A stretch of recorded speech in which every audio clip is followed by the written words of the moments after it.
darme un rinconcito. Buen día, ¿qué tal? ¿Cómo están? ¿Cómo andan? Bienvenidos, bienvenidas al Pase, bienvenidos, bienvenidas al Destape, a quienes están sumando a esta hora, 10 de la mañana con 6 minutos. Y ahora voy a comentar en este editorial, de alguna manera lo pueden tomar si quieren como una secuela, como una continuación de lo que venía diciendo en su editorial Ari Lijalada hace un rato, o como me prefiero decirle, le voy a correr un poquito por izquierda, Ari. Me divierte cuando me deja ese margen. No siempre suele ir pegadito a la pared, pero a veces me deja el margen y yo me voy a mandar por ahí. Vivimos en un mundo que está en crisis, eso es algo innegable, y no solo en una crisis, sino en una sucesión de crisis, en una superposición de crisis. Lo leemos todo el tiempo: la crisis de Occidente, la crisis de la verdad, la crisis del trabajo, la crisis ambiental. Tenemos crisis de las instituciones, de la democracia, crisis de representación, crisis tecnológica, crisis industrial, crisis migratoria, crisis sanitaria, y podemos seguir. Tenemos crisis en Medio Oriente, crisis en Ucrania, crisis en Cuba, crisis en Bolivia, Europa está en crisis, África está en crisis. Y la verdad es que cuando uno encuentra que muchas cosas entran en crisis al mismo tiempo, tiene que preguntarse si no son los múltiples síntomas de un problema subyacente y no pensarlas como cuestiones aisladas, compartimentadas.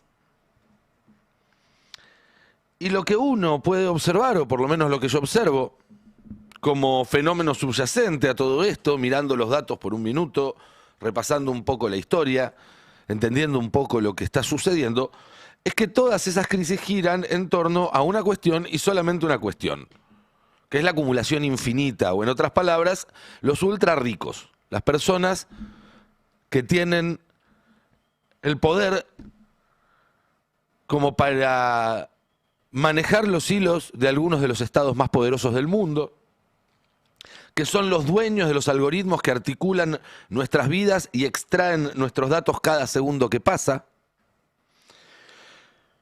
que son cada vez más influyentes sobre los gobernantes, sobre los parlamentos, sobre los tribunales que toman decisiones que afectan a la vida de cientos y miles de millones, dueños también de los medios de comunicación y las redes donde se teje la agenda pública, se decide qué se habla y qué no, y en qué términos, abanderados del capitalismo occidental en su hora de decadencia, financistas y ejecutores de guerras, responsables de la mayor parte de la destrucción acrítica de nuestro planeta, promotores del fascismo neoliberal y fabricantes de las herramientas de vigilancia, control y violencia que esos gobiernos fascistas, que ellos financian y que esos ayudan a llegar al poder, luego vuelcan contra su propia población. Y lo que estamos viendo en los últimos años es ni más ni menos que una especie de golpe de Estado a escala planetaria, o al menos hemisférica, para desplazar a las personas, a las comunidades, a los pueblos, a nosotros, de cualquier lugar donde se tomen decisiones. Lo que significa en la práctica negar cada derecho, incluso el derecho a la vida, e incluso negar la legitimidad de ese derecho, de ese anhelo de vivir y de tener una vida digna. De que ni siquiera quienes son despojados de esa posibilidad lo sientan como un despojo. Por eso, yo ya he dicho otras veces y voy a repetir una vez más hoy, que las crisis de nuestra época son crisis concéntricas, como un gran sistema solar orbitando en torno a la acumulación infinita, a los ultra ricos. Que durante muchos años además lograron hacerlo en un contexto cultural, político, social, en el cual no se los cuestionaba y hasta se los celebraba. Si lo son es porque hicieron más mérito que otros. Tanto es así que hasta ellos se la creyeron. Se creyeron que ganaron por mérito propio el privilegio no solamente a tener una vida despegada absolutamente del destino del resto de las personas, sino a subirse a un banquito y señalar con el dedito desde ese lugar.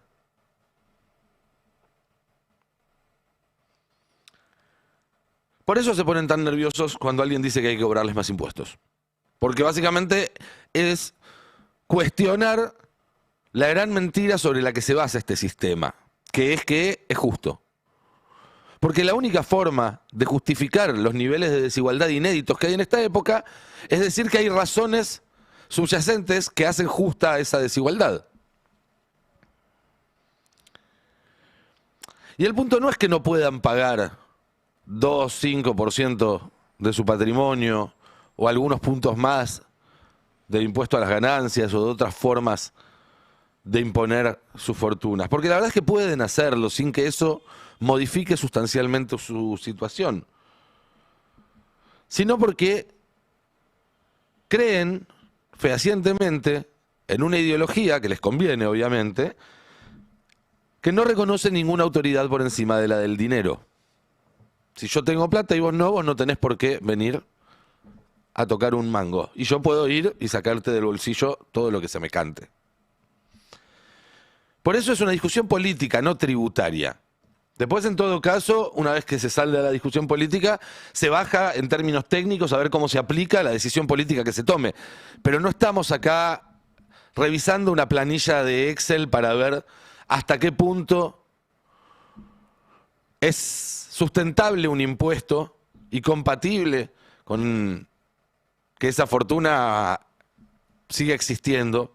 Y que no, pues estamos muy lejos de ese límite. Estamos muy, muy lejos de ese límite. Nadie está proponiendo ningún tipo de medida que implique cuestionar de fondo la posición de estos súper ricos. Simplemente que aporten un poco más. Digo eso en el debate público actual, porque veo que acá algunos levantan la mano. No me spoilees la columna, Murano, te pido, porque ahora vengo yo a levantar la manito también. Pero el punto es este, la discusión es política, no tributaria. No estamos diciendo, no, mira, si me das 0,5 más yo me fundo. Porque estamos muy, muy, muy, muy lejos de ese límite. Es política porque distribuir riqueza es distribuir poder. Y acumular riqueza es acumular poder. Entonces la discusión es quién tiene más poder. ¿Quién está en el centro y quién orbita alrededor? ¿Quién es un fin en sí mismo y quién una mera herramienta? ¿De quién es el futuro? ¿De Galperín o nuestro? ¿De la plata o de las personas?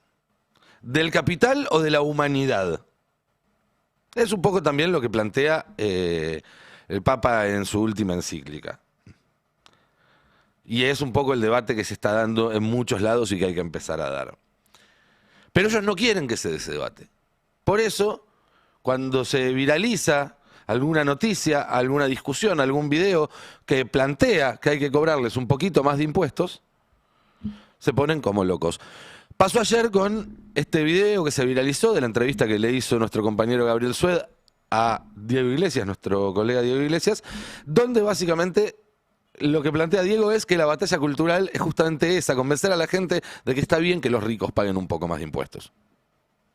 En tus términos, la batalla cultural es aumentar impuestos. Sí, definitivamente, porque para eso vos necesitas cierta espalda y cierto consenso social.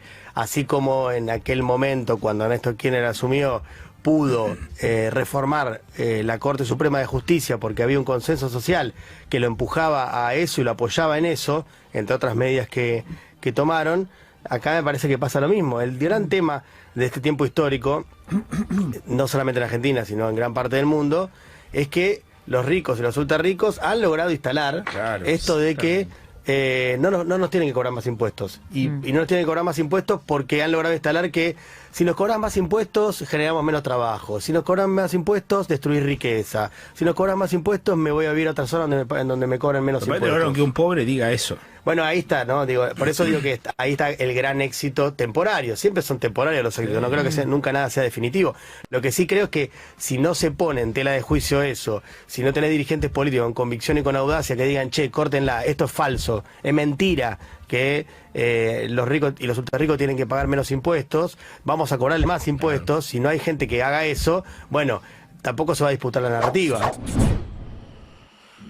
Y efectivamente, con algo tan básico como esto saltaron todos, desde el presidente para abajo todos. Milei, que respondió con un tuit, en realidad en el medio apareció una de estas cuentas que se dedican a monitorear y que lo arrobó al presidente, porque además de todo son profundamente botones, y Milei diciendo, es un relato envidioso. Y bueno, diciendo que Mises decía tal cosa, Hayek decía tal otra, Firulais tal otra cosa, y por ende no sorprende que un zurdo ignorante quiera robar la riqueza de los exitosos. Chao.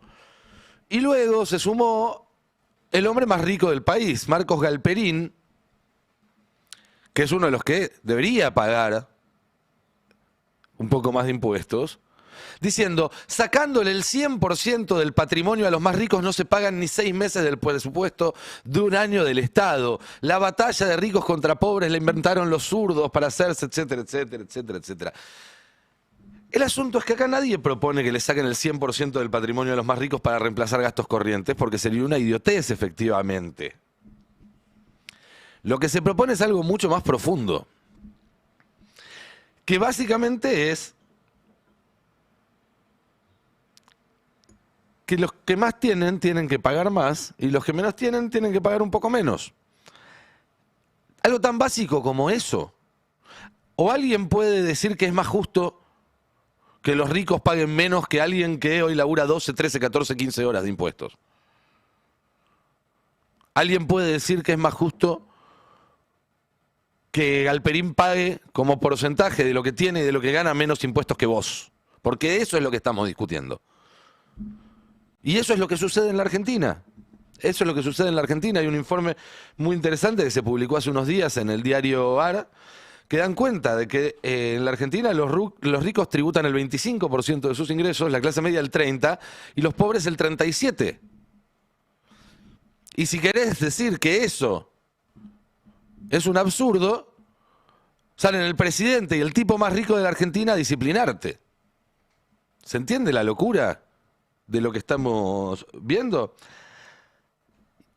Y no es algo que pase solo en la Argentina, es un problema, como yo decía antes, estructural, hemisférico, pero pasa mucho más en la Argentina. Acá hay otro informe, en este caso hecho por Julián Corbaglia, que da cuenta de que en Argentina el 10% más rico solo paga impuestos a sus ganancias por el 8% de su renta, mientras que en Suecia el 10% más rico paga el 30% de la renta, en Italia pagan el 25%, en Alemania el 23% y en Francia el 18%.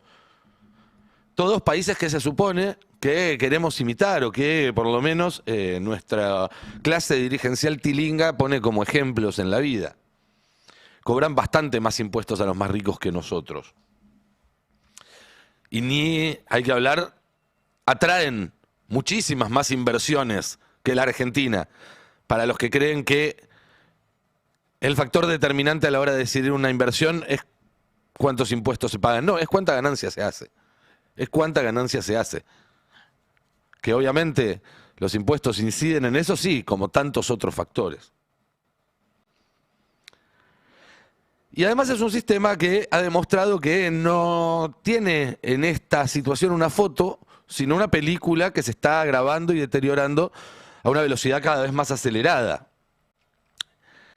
La evolución de la riqueza de las personas con más de 1.000 millones de dólares, de acuerdo a este informe de Oxfam que salió en enero de este año, pasó de menos de, o de alrededor de 1.000 millones en 1987 a casi 20.000 millones. Se multiplicó por 20 prácticamente en menos de 40 años.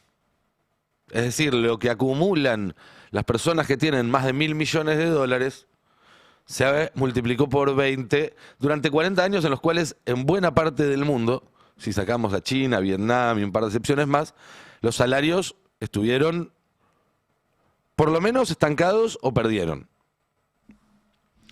Pero además, como decíamos, esto se sigue acelerando y 2025 por mucho fue el año que más guita hicieron estos supermillonarios. El segundo gobierno de Trump tuvo mucho que ver con esto, pero la riqueza de los 1.000 millonarios creció un 15% el año pasado, un 15%. Había crecido un 5% el año anterior. Digo también para cuando te dicen que si vos les sacás todos los años un 2% del patrimonio, en 50 años se quedan sin nada. No, porque el 98% que le quedan les está rindiendo un 15%.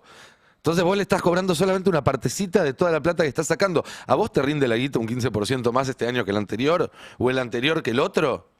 Por supuesto que no. Por supuesto que no.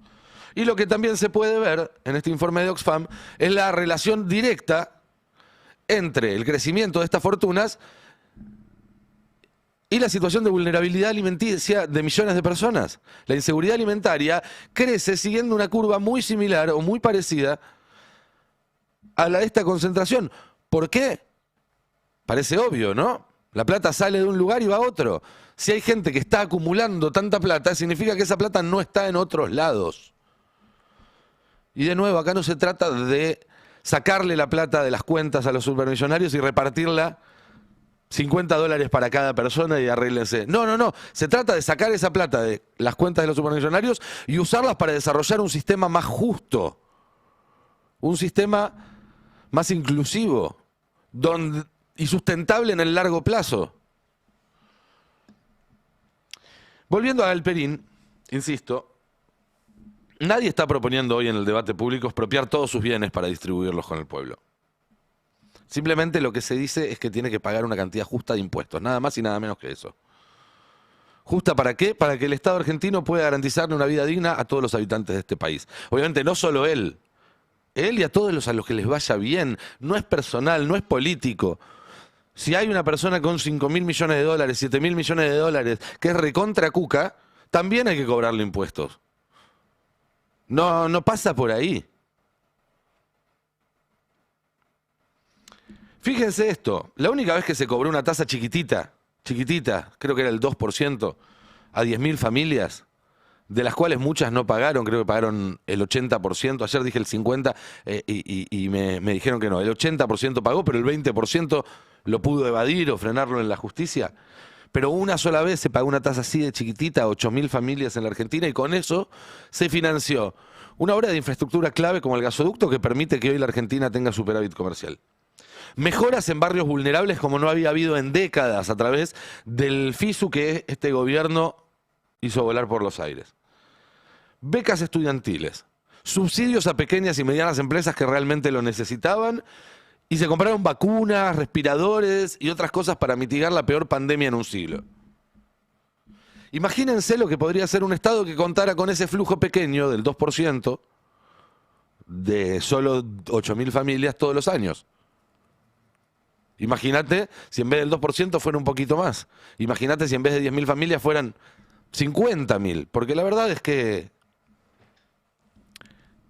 les está yendo muy bien a algunos.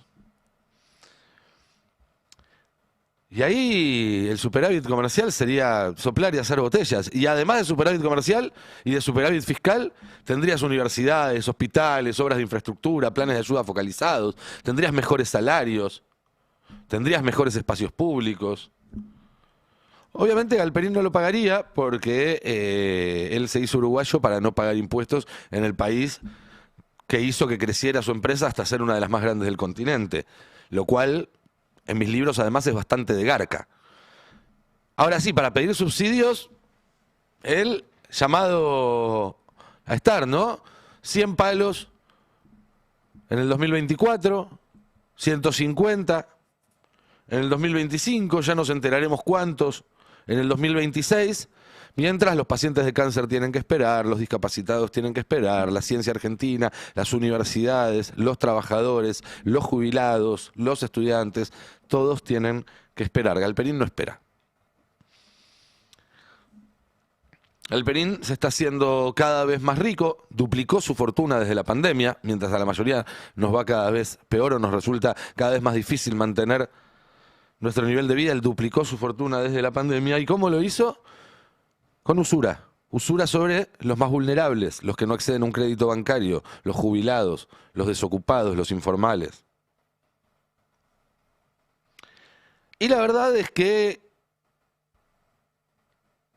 lo hacen con el silencio cómplice de buena parte de la dirigencia empresarial, que está sujeta a las condiciones extorsivas de Mercado Libre. Hoy, si no estás en Mercado Libre y vendés bienes, tenés un problema. Y una dirigencia política, que vaya uno a saber por qué. No creo que sea porque son clientes de Mercado Pago, de Mercado Libre, pero tampoco dicen. Es raro encontrar discursos como este, por ejemplo, en la dirigencia política. A una de las principales potencias del mundo le cuesta cobrarle impuestos a los ricos, le cuesta cobrarle impuestos a las empresas, que le va bien, le cuesta cobrarle impuestos a los... Ni hablar impuestos progresivos, ¿no? Que esto del fenómeno que tenemos acá, vergüenza. Alguien que hizo la plata en la Argentina con trabajo argentino se va a vivir a Uruguay para no pagar impuestos. Vergüenza, vergüenza. Y la verdad que sí, que debería dar vergüenza. La noticia ayer fue que el gobierno bonaerense intimó a Mercado Libre y los amenaza con una multa de 1.800 millones. Me parece bien. Yo creo que la noticia es otra, que es que Mercado Libre es la empresa, además, que recoge más quejas de defensa de la competencia. Solo en 4 meses y solo en la provincia de Buenos Aires, más de 2.400 reclamos por condiciones abusivas o incumplimientos. Es decir, la empresa del tipo más rico del país, que además se para arriba de un banquito y señala con el dedo, es la empresa que más caga a la gente. Más de 2.400 reclamos en 4 meses solo en la provincia de Buenos Aires. Imagínate en el resto del país. Obviamente Milei no va a hacer nada con esto. Está muy bien que el gobernador bonaerense empiece a ponerles un límite. Ojalá lo imiten otros, porque hay que ponerles un límite. Porque hay que ponerles un límite. Y quiero ser muy claro con esto. Ojalá hubiera 100 empresas del tamaño de Mercado Libre en la Argentina. Un país grande es un país con muchas empresas muy importantes, muy robustas, que aportan, que ponen su parte, que son parte de un esquema, de un sistema más grande, en el cual todos salen ganando, ellos más que otros, pero todos salen ganando. Para tener un parásito del tamaño prácticamente de un país chupándote la sangre, la verdad que mejor perderlos que encontrarlos. Es decir, esto no es contra las empresas, es contra los parásitos. Contra los parásitos que se esconden atrás de una empresa para chuparle la sangre a los argentinos. Y acá vengo a la parte que está esperando Adrián Murano. ¿Por qué a esta altura del partido pedir que los muy ricos y que los ultra ricos paguen un poquitito de su patrimonio todos los años, 2%, 5%, pedirles que respeten la ley, es una propuesta moderada? La verdad es que a esta altura del partido es una propuesta moderada. Uno podría incluso ir un poco más allá. De hecho, me hago cargo, yo creo personalmente que hay que ir un poco más allá y decir que la acumulación infinita tiene que tener un límite. Que hay un techo después del cual cada dólar que se acumula no solamente no tiene ningún tipo de externalidad positiva para nadie, ni siquiera para el portador de ese dólar, porque la verdad es que hoy a Elon Musk no le cambia la diferencia 100.000 millones más o 100.000 millones menos, a Galperín no le hace diferencia 2.000, 3.000 millones más o menos, sino que además lesiona irremediablemente la vida y la dignidad humana de miles de millones de habitantes de este planeta. Eso es de lo que habla el Papa. Eso es de lo que hablaba el León anterior en su encíclica Rerum Novarum, cuando la gente peleaba por laburar 8 horas y tener derecho a asociarse. De eso hablaba la Constitución del 49, por ejemplo, también. Que la propiedad privada sirve, sí y solo sí tiene una función social. Es decir, sí y solo sí es el vehículo para que todos estén mejor. Y que cuando la propiedad privada se vuelve un fin en sí mismo, los que nos volvemos una herramienta descartable somos las personas, los seres humanos.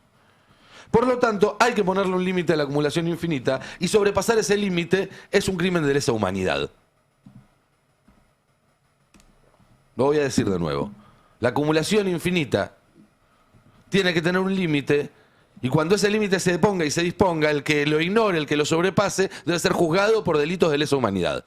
Porque al romper ese límite está yendo en contra de la vida y de la dignidad humana de miles de millones de personas. Volviendo a la discusión en la Argentina, porque esto va y viene, te hablan todo el tiempo que cierre la macro, que cierre la macro. Bueno, hoy en día en este país, la única forma de tener una macro ordenada es con una tributación realmente progresiva y participación nacional en la explotación de recursos estratégicos. No hay otra forma, no hay otra forma.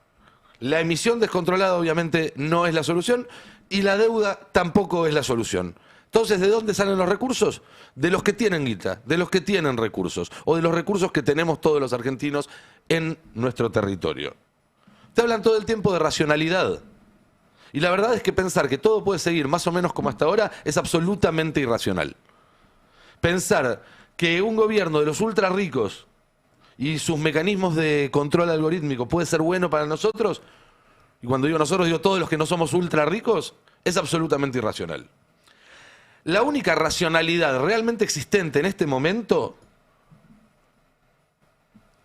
es ir a buscar la guita donde está, que es en los bolsillos de los ultrarricos. Y es la única racionalidad realmente existente desde una perspectiva humana, desde una perspectiva nacionalista, desde una perspectiva tercermundista, desde una perspectiva demócrata, desde una perspectiva republicana, desde una perspectiva popular, desde una perspectiva progresista, desde una perspectiva conservadora, desde una perspectiva justicialista, institucionalista, de izquierda, socialdemócrata, laborista, de centro, hasta de centro derecha si querés. Porque cualquier otra alternativa a ponerle un límite a la acumulación infinita es la aceleración de este proceso de degradación que estamos viviendo en este momento y que termina con todo en manos de 5 supervillanos. Y te van a decir, si les pones más impuestos se van. Bueno, es relativo, porque acá si Galperín se va, en 6 meses tenés a alguien que montó el negocio para reemplazarlo. Nadie se va a perder el negocio. Y si en el medio hay litio, petróleo, soja, mucho menos se pueden ir. La hidrovía no se puede ir a otro lado. ¿No? Digo, hay un lugar desde donde poner condiciones. Pero además, más allá de esas consideraciones, en cualquier caso no es una batalla optativa, porque la guerra ya está declarada, la declararon ellos, nos están atacando a nosotros. Lo escribieron y sacaron un manifiesto, lo dicen cada vez que les dan un micrófono. Entonces nos tenemos que defender, tenemos que hacer algo en defensa propia. La otra opción es resignarse que un puñado de supermillonarios nazis gobiernan el país, gobiernan el hemisferio y se queden con nuestro futuro y el de las próximas generaciones. Y esto, ya para terminar, hay que asociarlo con el proceso de entrega acelerada que está haciendo este gobierno, de nuestros recursos, de nuestras capacidades estratégicas, de nuestra soberanía, de los datos, de nuestro territorio. Tuvimos la hidrovía hace unos días y el comportamiento vergonzoso que tuvo que tener la empresa que ya opera y que quiere seguir operando, que para que la aprueben tuvo que ir primero a rendirle pleitesía al embajador Lamelas y luego sacar un comunicado, salió ayer a la mañana o antes de ayer, que es absolutamente un papelón, donde una empresa belga que quiere operar en la Argentina tiene que jurar y rejurar que no van a comer comida china mientras dure la operación y que todo lo que hagan se lo van a preguntar y consultar al Pentágono. Todo esto al mismo tiempo que sale lo de la patrulla del Comando Sur en el mar argentino como un bien común global y no como el mar argentino. Todo eso al mismo tiempo de que salen los gemelos digitales y eso implica que todos nuestros datos van a alojarse en servidores norteamericanos y estar bajo la soberanía norteamericana.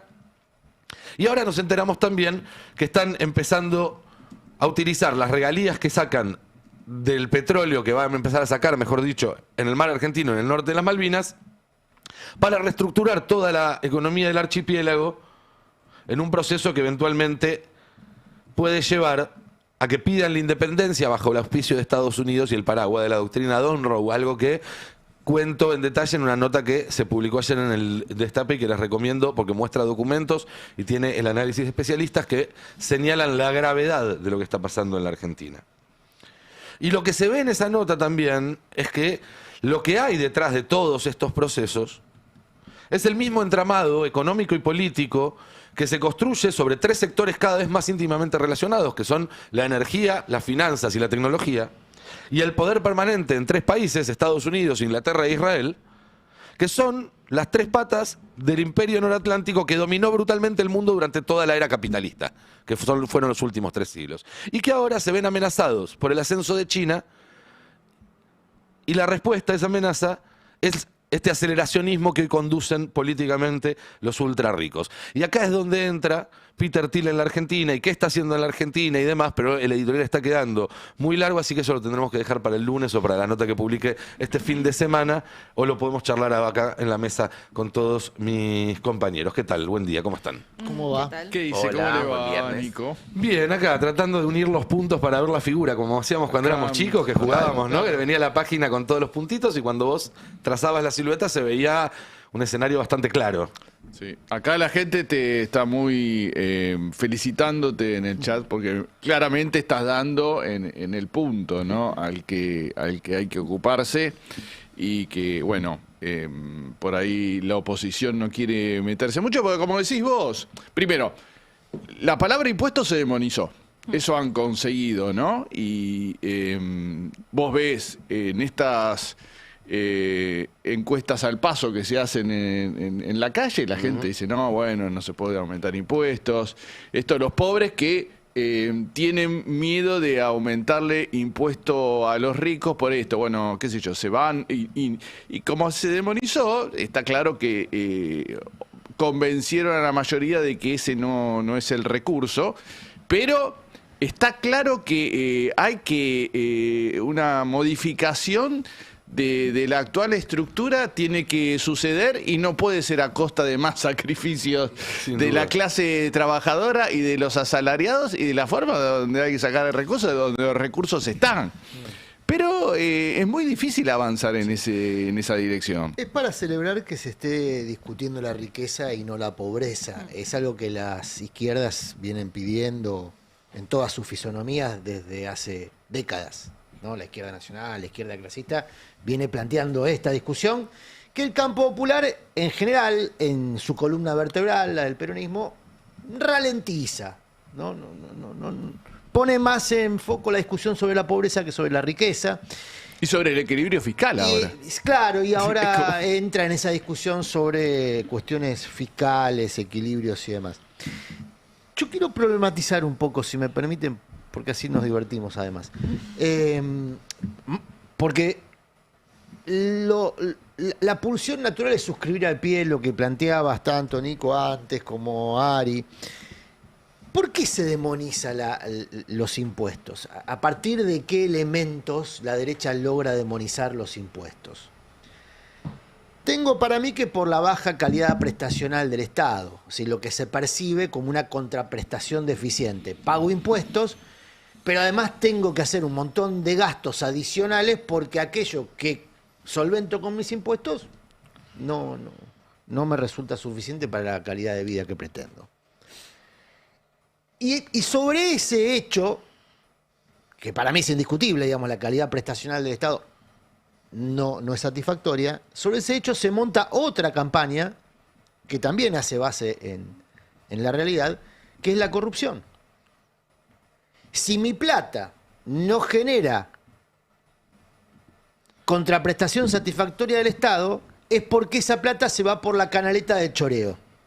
Esos dos elementos han sido muy bien utilizados por la derecha para demonizar los impuestos. ¿Te puedo agregar un tercero? Perdón, no son elementos inventados, y esto hay que reconocerlo, Sí, porque sin si duda. no, tapamos el sol con el dedo. Concuerdo con vos, pero te agrego un tercero.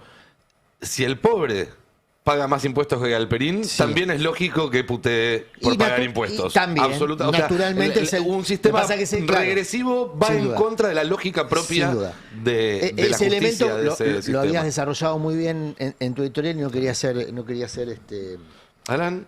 No, que también Abundante. es una argumentación que atraviesa a todo el sector privado, y no solamente a los Galperín de la vida, sino hasta el pequeñísimo comerciante que tiene un kiosco y que por ahí también mueve esa economía local y que piensa exactamente lo mismo que el hombre más rico de la Argentina, y que además profesa esa cuestión de o de evadir o de tratar de no pagar lo que corresponde justamente por esta situación. Sí, el tema es que en el caso del kiosquero, y yo estoy dispuesta a pelearme por esto, pero en el caso del kiosquero tiene razones.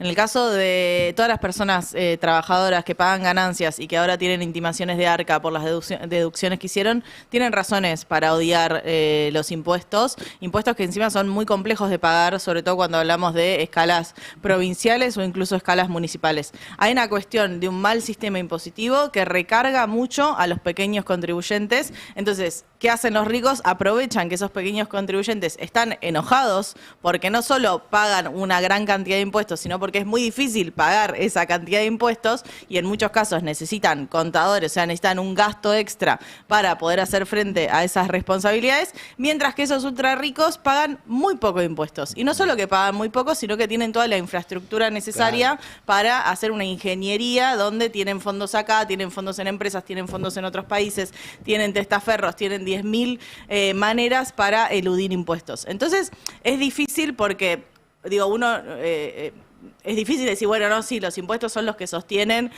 por ejemplo, que haya docentes, policías, hospitales, rutas y todo lo que nos rodea, que es verdad. El tema es que está muy mal organizada esa carga tributaria, y el punto es que hay que entender que nosotros pagamos muchísimos impuestos porque ellos pagan muy pocos.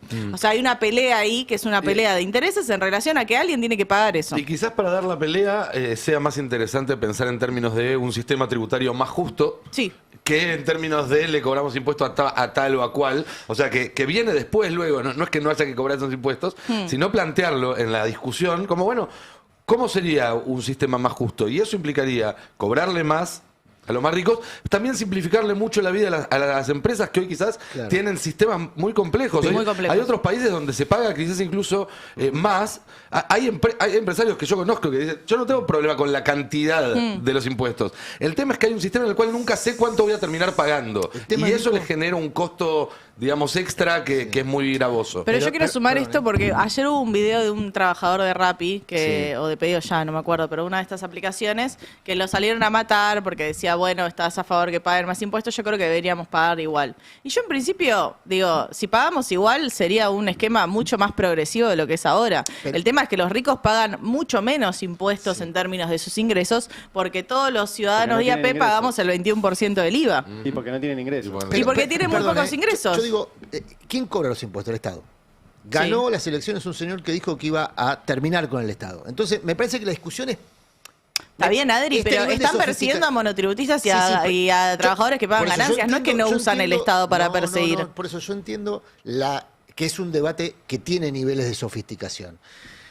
Pero el señor que ganó las elecciones ganó prometiendo demoler el Estado con una motosierra en la mano. Entonces, bueno, no solo se demonizaron los impuestos, también lo público se demonizó. Exactamente, eso es lo que yo quiero, eso es lo que yo quiero poner de relevancia. Porque nosotros podemos discutir acá durante 2 horas sin siquiera iniciar la discusión de fondo cuál sería el mejor esquema impositivo para un país de las características de Argentina. Yo tengo muchas ideas. Por eso, pero me parece que el estado del debate público está 25 escalones debajo de ese nivel de sofisticación, porque el que ganó las elecciones es un señor con una motosierra en la mano diciendo el Estado es una mierda porque te cobra impuestos que están demonizados, entre otras cosas porque los impuestos se van por la canaleta del choreo a la cascada de Adorni.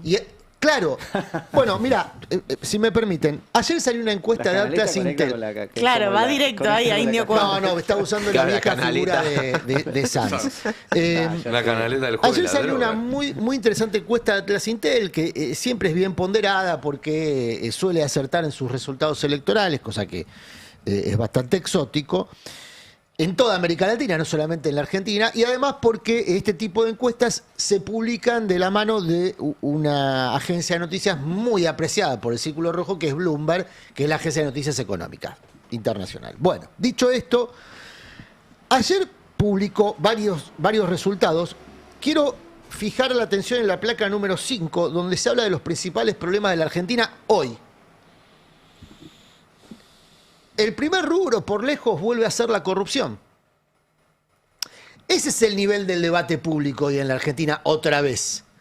¿Y quiénes vienen aprovechando muy bien que el 50% de la población esté principalmente hoy preocupada por la corrupción, cuando día a día vemos que el desempleo crece, la carestía de la vida vuelve imposible la vida cotidiana? ¿Por qué el principal problema de los argentinos es la corrupción cuando la gran mayoría de los argentinos, o por lo menos los sectores más populares, no pasan del día 15 del mes con su salario? Porque asocian esa carestía a la corrupción. Y la corrupción es un bien maleable para la política, que en general lo vienen manipulando muy bien la derecha más que el campo popular. Bueno, yo creo que el campo popular tiene que abordar el tema de la corrupción.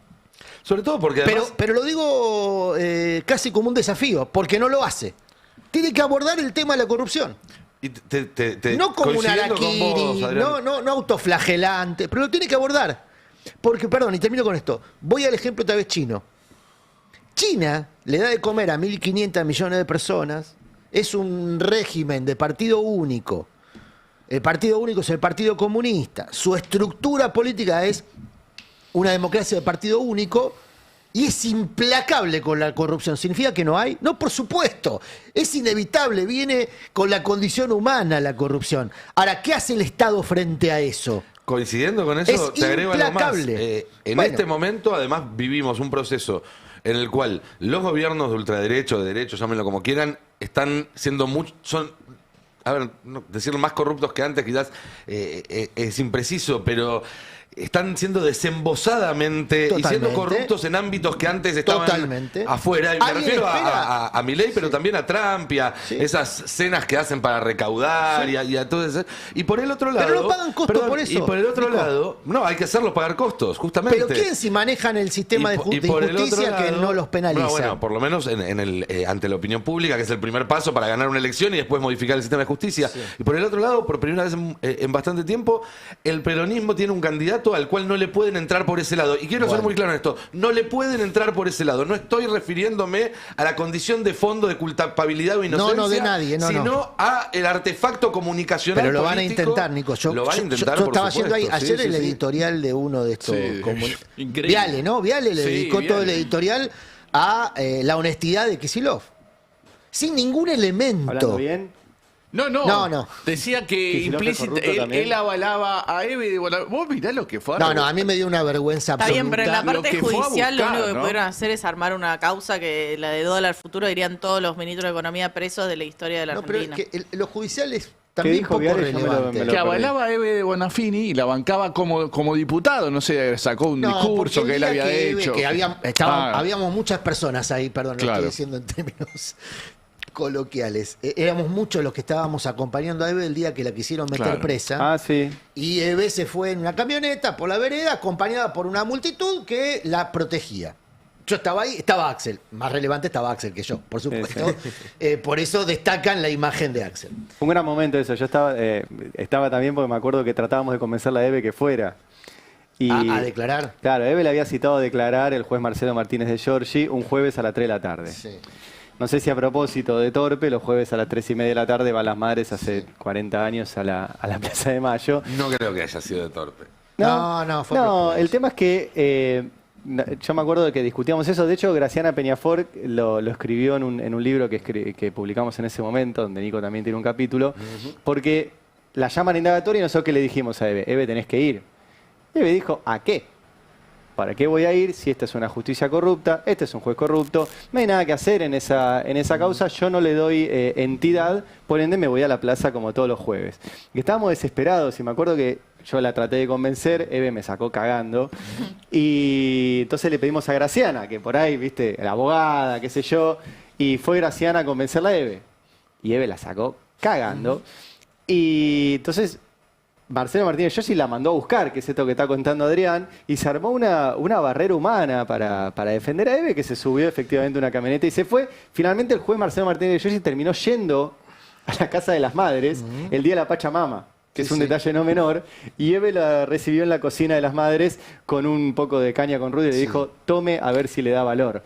Y al 7 final tenía madres razón más. Eve, no tenía que ir a ningún lado porque esa era una causa que... Bueno, ella no según tenía que- Viale, al estar a Kicillof ahí estaba avalando la corrupción. ¿Pero por qué? La Porque corrupción. ponen- Entonces es corrupto. Qué estirado. Pero ¿eh? fíjate lo que el Muy argumento estirado. que La corrupción usan de Eve. para... Claro, de En la cambio, madre. tener de jefe de gabinete a Dorni habla de la absoluta transparencia. No, pero Dejémonos de fíjate, joder. usan como argumento para Qué acusar momento. a Eve, debería darles una profundísima vergüenza, aparte obviamente al chico Viale, que... bueno, Hay gente incapaz de sentir no vergüenza. importa, no, no me quiero ¿no? enganchar con eso. Digo, utilizan como argumento al canalla de Jock Lender, que es un canalla en toda la línea, Sí. canalla en toda la línea, que como hizo toda su vida para salvarse él, va y declara que Eve, que no se puede defender naturalmente porque está muerta, era corrupta. Lo declara en el juicio. ¿Dijo eso? Sí, lo dijo en el juicio ahora que se le está siguiendo a él por... ¿Dijo que Eve era corrupta? Sí, dijo que la Universidad de las Madres cobraba dinero del Ministerio de Justicia para Sí. financiar operaciones judiciales contra el gobierno de Mauricio Macri. Lo involucra a un abogado, no importa, a Barcesato. a Aníbal Fernández también. Aníbal Fernández era el ministro de Justicia de la época. Bueno, el canalla de Jock Lender hace esta declaración para salvarse él, que es lo único que le importó en toda su vida a Jock Lender. Como nadie está exento de cometer errores, Jock Lender es un gran error en la vida de Eve, del cual hemos hablado muchas veces, la mayoría de las veces con Eve sacándome, como ocurría en ese Sí, caso, sí, sí. a puteadas, y al final de sus días ya no tanto. Porque bueno, podía ser impetuosa, pero si hay algo que no era Eve era boluda. Y en algún momento, más allá de sus afectos, reconocía que ese había sido un gran error. ¿Por qué? Porque efectivamente Jock Lender debería dar respuesta por sus manejos económicos Claro, sí. al amparo de madres. Pero en vez de hacer eso, como es un canalla, acusa a Eve. Ahora, fíjate lo que hace el chico Viale, Feynman y otra gente más. Ahora reivindican a Jock Lender, a quien toda su vida deben haber menospreciado, criticado. Y ahora lo reivindican como un tipo que dice la verdad. Bueno, para mí Jock Lender era un canalla antes y sigue siendo un canalla ahora. Ahora, si se quiere, canalla al cuadrado, porque acusa a una persona que no se puede defender. Su condición de canalla no cambió nunca para mí. Entonces, nunca le asigno ningún valor ni a sus palabras y mucho menos a sus acciones. Pero esa diferencia la hacemos nosotros en estos micrófonos frente a un público que está dispuesto a escucharnos. La gran mayoría, en el prime time de la tele, escucha este mensaje. Que Kicillof estaba acompañando a Eve, que era corrupta por haber, según Jock Lender, recibido dinero para hacer campañas, operaciones judiciales contra Macri. Bueno. Operaciones que, por otro lado, fueron infructuosas porque a Macri lo vemos paseando por el mundo, ahora va a ir todo el día al Mundial, todo el Mundial a Estados Unidos, no tuvo ningún problema judicial, así que en tal caso fueron operaciones inocuas. Ahora, más allá de eso, esto es posible, estas operaciones son posibles de demonización de los impuestos, del Estado, de la distribución a través de los impuestos, es posible porque en general, así como el campo popular suele tener dificultades para abordar el tema de la seguridad, también tiene dificultades para abordar el tema de la corrupción. Entonces es un flanco que se lo deja a la derecha. Y la derecha, que es mucho más corrupta, es estructuralmente corrupta, el caso de Galperín es paradigmático, es estructuralmente corrupta, hace suya la bandera de la transparencia. Bueno, esa disputa hay que darla.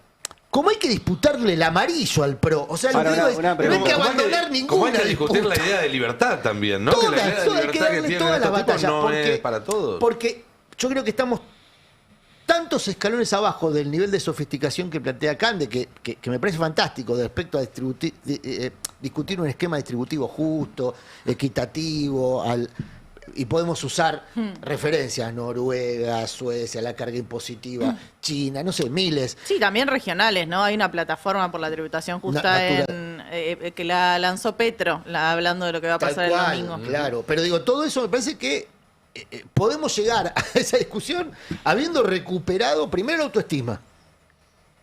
Desde el campo popular, ¿no? La autoestima. Es decir, bueno, nosotros podemos ser una alternativa de gobierno, ¿no? o el destino es ser furgón de más, cola. más que una alternativa de gobierno, un proyecto alternativo de poder. De poder, Porque uno claro, puede ser claro. una alternativa de gobierno, Sí, de pero no poder. presentar un proyecto alternativo Haces de poder. bien la corrección, sí, de poder. Y que esa alternativa de poder discuta con los poderes establecidos los términos que los poderes establecidos hoy ejecutan desde el gobierno de Milei. Sin ninguna duda. Bueno, primero hay que recuperar la autoestima. Ahí yo veo que hay algunas figuras políticas y otras no. Recién lo mencionamos a Aníbal. Yo estoy tratando todavía de entender la jugada de Aníbal al decir que Aníbal Fernández, al decir que él dejaría todo lo que hizo Milei. Muchos dirigentes de distinto arco político están empezando a decir que hacia adelante le tenemos que demostrar a la gente que su esfuerzo valió la pena, que no fue en vano, de que la campaña de Macri, no voy a sacar nada de todo lo bueno que hizo Cristina. Una estrategia de marketing. A ver, la que se forma viene de usando. que el esfuerzo de la gente valga la pena es que toda la plata que costó ese esfuerzo, que fue a los bolsillos de 3 o 4 tipos, la saquemos de esos bolsillos y la pongamos en rutas, en universidades, en escuelas, en hospitales, entonces lo mejor en desarrollo que puede, nacional. Lo mejor que puede ofrecer el campo popular entonces como estrategia es continuidad con qué, porque buenos modales no puede ofrecer, porque nadie le va a creer los buenos modales a Aníbal.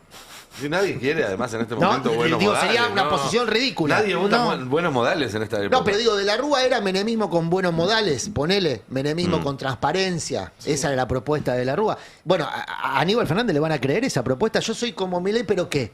No. Soy como Milei, pero ¿qué cosa? ¿Cuál sería el atributo distinto? Sí, yo lo que creo que tiene que sí incorporar, incluso Kicillof, a su mensaje es el tema de la inflación. Porque ahí sí me parece que el peronismo quedó con el último año de gobierno de Frente de Todos, quedó muy viste, hay una trampa ahí y la gente quedó como con estrés postraumático, podríamos decir, que no vuelva esa inflación y la sensación de que en cualquier momento se puede ir todo al Puede diablo. mostrar la inflación que tenía él cuando era ministro de Economía. ¿Qué cosa? Puede mostrar la inflación que tenía Kicillof sí, claro, por cuando eso. era ministro de Economía, que todo parecía un desastre, tuvo el 25%. Pero para mí tiene que incorporarlo al 2015. mensaje, decir que, bueno, él sabe cómo bajar la inflación, cómo tiene que bajar la inflación sin que sufra todos los trabajadores. Me parece que eso tiene que estar incorporado porque la gente, hay cierto temor de que vuelvan los altos índices de inflación. obvio. Y sin duda. no hay que eso. esquivarlo, me parece. Pero decir lo del equilibrio fiscal, ahí te metes en una trampa. Porque ¿qué estás diciendo? Que vas a sostener el ajuste. Y ahí viene la lógica de Aníbal, ¿no? Pero Decir, no vamos a tocar nada. Si vos tuvieras todos los años 2 puntos del patrimonio de las 50.000 familias más ricas de la Argentina como parte de tu flujo fiscal, el superávit es un chiste.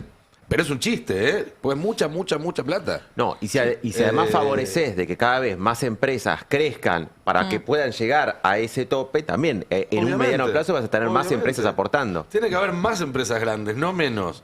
Pero justamente también estos sistemas tan monopólicos hacen que las empresas que quedan en pie sean muy pocas. Sí, la estructura económica de la Argentina, Cande sabe más de esto, la estructura económica actual de la Argentina se basa en un mercado que se abastece de mucha pyme, de servicios, fabriles. Puede ser que ese modelo ya esté agotado, que haya que ir a un modelo a la coreana. Escucho a Terráneo decir esto desde los años 80, digamos, ¿no? Sí, que hay que ir no, a un prefiero un modelo de la la verdad, de Yo los prefiero años- un modelo de la Desde la Argentina. Argentina del siglo XXI vengo escuchando Siempre te dicen el modelo de la coreana, no te dicen que había una dictadura en Corea. Por ¿Para eso, qué no, eso no. suceda? Entonces te dicen, ¿Cuál Corea? Y que las 5 Corea. familias más importantes y más poderosas son las que manejan el país. También. pero por eso, vos leías en la Argentina del siglo XXI, que es el libro icónico de esta idea de la Argentina Potencia. tigresa asiática. Sí. Primero, Argentina no queda en Asia. Primer dificultad, Necesitamos digamos. un modelo de crecimiento a la Argentina. Y en todo después, caso. el modelo Samsung, que es el que te ponen como el modelo virtuoso. Sí. ¿No? El modelo Samsung es una gran empresa que tracciona al resto de la economía. Es un modelo de otra época. Total. No es un modelo para esta época. No, sí hay que entender justamente la época, hay que leer la situación geopolítica, pero también, digo, no solo en tono negativo de que es un mundo cada vez más conflictivo, es un mundo donde las rutas comerciales de repente se pueden transformar, se pueden reconvertir, se pueden trabar. Estoy hablando obviamente de lo que está pasando con el estrecho de Hormuz y con este conflicto que se extiende más de lo previsto, pero hay oportunidades en una región que está pensando esto, porque no es solo Argentina en una Latinoamérica completamente tirada a la derecha, sino que está en disputa, y parte de pensar esa disputa es pensar esas relaciones con Brasil, con Colombia, con México. Bueno, empezar a pensar un poco hacia dónde queremos mirar como país. El tema es que toda esta reconversión de 2 años, bueno, vos tenés 25.000 pymes cerradas, por eso también el fenómeno de destrucción de empleo privado. Entonces hay cuestiones ahí donde sí va a ser difícil salir de esta situación, pero se sale con un proyecto más integral de país, que eso creo que es lo que todavía no termina de verse en el horizonte, porque ese proyecto de país te explica, bueno, ¿por qué no va a ser un descalabro? Vos tenías ahí unos números recientes de industria para mostrar cómo se consolida este modelo económico que de alguna manera prescinde completamente del trabajo argentino y de la industria argentina. Total, es Argentina Forexport de materias primas, bastante básicas. Lo tenemos en la placa 2, este cuadro que salió ayer de la Unión Industrial Argentina, que muestra justamente un semáforo, si se quiere, en relación a la actividad económica y a cómo está evolucionando esto en el primer cuatrimestre del año, en comparación con 2025 y en comparación con 2022. Lo que vemos es, bueno, en principio bastante rojo en este cuadro. Vemos despachos de cemento, obviamente en rojo en la comparación con 2022, en la comparación con 2025 y también en la comparación con marzo de 2026, o sea, todo un sector de la construcción que efectivamente no logra recomponerse y está ahí en el piso. Puede algún mes tener un número positivo, pero la evolución general es muy negativa. Estamos hablando de 22,5% menos que en 2022, ese primer cuatrimestre del año, o sea, es casi un cuarto de caída en el caso de los despachos de cemento. Tenemos el índice Construya en el mismo sentido, estamos hablando del sector de la construcción, y también la producción de autos. Acá hay que cruzarlo con el dato de cómo creció la importación de autos. Entonces eso hace que la producción nacional o esa importación está en desmedro de esa producción nacional, por ende son menos puestos de trabajo privado, registrado, calificado en el sector de la industria automotriz. Bueno, después tenemos el patentamiento de maquinaria industrial, también en rojo, bueno, un naranja por una caída de 1% en comparación con 2022. Metal mecánica también en rojo. Consumo de energía eléctrica, esto es un indicador que se usa para ver cómo está el conjunto de la industria, ¿no? Porque estamos viendo cuánta energía se está utilizando. Y ahí tenemos un número positivo cuando comparamos con 2025, porque 2025 efectivamente fue un año muy malo para la industria, pero volvemos al terreno negativo cuando comparamos con 2022. Estamos hablando acá siempre de cantidades, sino o sea, no entra la variable precios en juego. Estamos hablando, me imagino, de consumo sí. en kilowatts, hora, sí, o como se mida. Sí. Bien. Bueno, la producción de bebidas, un 15% menos cuando comparamos con 2022. Sigue siendo negativo con las otras comparaciones, pero el número fuerte creo que es ese. Y en la producción láctea tenemos un primer cuatrimestre que es mejor que 2022, mejor que 2025, pero peor que en marzo de 2026. La faena, en el caso de la ganadería, estamos hablando de la faena vacuna, bueno, completamente en negativo. Y bueno, lo que sí aumentó tiene que ver con las exportaciones hacia Brasil, lógico con este modelo de basado en las exportaciones. Y liquidación de divisas agroindustriales, bueno, bastante rojo. Sería interesante ver cuál es la composición de esas exportaciones. Porque todo uno puede, digamos, exportar de partes de autos hasta soja, poroto de soja. Sí, Brasil es nuestro principal socio comercial. Hay un flujo importante de exportaciones pero si el flujo se está importaciones. primarizando, digo, también es un fenómeno al cual hay que prestar atención. Sí, y de nuevo, todo marcha acorde al plan. Digo, esto es parte del modelo de Javier Milei. Lo tenemos en el tape 1 a Rapalini, que es justamente el presidente. ¿Presidente o director? Presidente, gracias. De la Unión Industrial Argentina, hablando sobre el rol que debería tener el sector industrial. Sectores como, bueno, automotriz lo están viendo, aluminio, acero es casi arriba del 55%. Realmente creo que fueron los primeros que entendieron cómo, o sea, o el rol que tenía el sector industrial en términos de competitividad global. Estaba hablando en relación a China, no se entendió en el principio del video, pero estaba hablando en relación a China y cómo estaba fomentando su sector industrial. Obviamente es Rapalini, no se va a poner en contra del gobierno, pero sí marca justamente, bueno, qué rol debería tener el Estado para impulsar o por lo menos priorizar ciertos sectores que se entienden que son estratégicos para el desarrollo de un país. Yo tengo la razón por qué no se va a poner en contra del gobierno. ¿Cuál de todas? Bueno, ayer ese informe que vos dabas era de la UIA, ¿no? Sí. Del Centro de Estudios de la Unión Industrial Argentina, que preside Rapalini. Bueno, ayer salió este comunicado del Ministerio de Economía, que se los mandé recién, que aprueban un RIGI en Mendoza. El RIGI es el de la minera San Jorge. La minera San Jorge fue bastante conocido el caso porque hubo en Mendoza un plebiscito, ¿se acuerdan? Sí. No, un plebiscito no, una votación en la legislatura. Ley provincial. Sí, una ley provincial, hubo mucha movilización. Por el agua, sigue habiendo movilizaciones. Bueno, ayer salió un nuevo RIGI aprobado, 891 millones de dólares para el proyecto San Jorge en Mendoza. Fue por este proyecto el quilombo en Mendoza. Sí. Este proyecto lo integra un consorcio que está integrado por una empresa suiza y el Grupo Alberdi. El Grupo Alberdi es de Rapalini. Claro. O sea, el presidente de la UIA dejó de ser industrial y pasó a ser empresario minero, que es el que se va a beneficiar de estas cosas. Entonces, Le pasa lo así mismo como con no- su mentor, Roca, que es el Te mentor iba a de decir. Rapalini, es un empresario hidrocarburífero. De hidrocarburos. Entonces, y antes era. Ni lerdos ni tenían perezosos. vaquitas. Digo, siempre al industrial argentino, en cuanto le fue bien, fue a poner un mango en a el estos sector grandes exportador. industriales, ¿no? Sí. Yo No, vuelvo llamo a la esta atención de esto porque hay un problema de dirigencia. O sea, ahora vamos a pelearnos con Adrián, que hablo con muchos industriales, no coinciden con Rapalini. Están Claro, muy pero- enojados, están muy enojados con Rapalini. Ayer salió, perdón, no se la mandé, pero hay una nota muy interesante que le hicieron a Jorge Cian, que es la familia dueña de Tixa. Tixa es una empresa proveedora de vaca muerta. Debería estar feliz. El tipo es proveedor de vaca muerta y es el presidente de la Comisión de Energía de ADIMRA, que son los industriales metalúrgicos. El tipo no está feliz, primero porque está viendo que vaca muerta no tiene ningún derrame. Él es proveedor de vaca muerta, pero ve que como a los RIGI no los obligan a tener proveedores locales, sus proveedores van a empezar a venir de afuera, con lo cual él se va a quedar. Y lo que ve es que toda su cadena de proveedores de él están desapareciendo porque no se sostienen solo proveyéndolo a él. Entonces él, que produce cosas grandes para vaca muerta, se está quedando sin cadena de proveedores hacia atrás, porque todos esos proveedores se están quedando sin laburo porque no hay ninguna obligación de proveedores locales. Y vos decís, bueno, es el presidente de la Comisión de Energía de ADIMRA.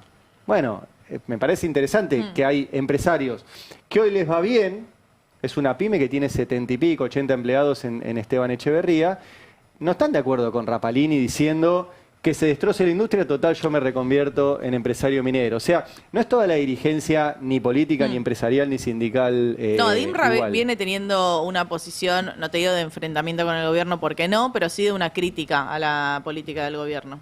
Que no es el caso de la UIA. Es que están destrozados. La metalmecánica lleva, si no recuerdo mal, 26 meses seguidos de caída de empleo y de destrucción de empresas. Muchas de las pymes que estamos viendo, más de 24.000 pymes que desaparecieron, eran metalmecánicas. O sea, hay ahí un sector muy preocupado. Lamentablemente no es la conducción, por eso pones un discurso de Rapalini que debería estar encadenado a la Casa Rosada. Y el tipo está feliz, le Está acaban de encadenado poner- en la Casa Rosada, pero en otros términos. Pará. Claro.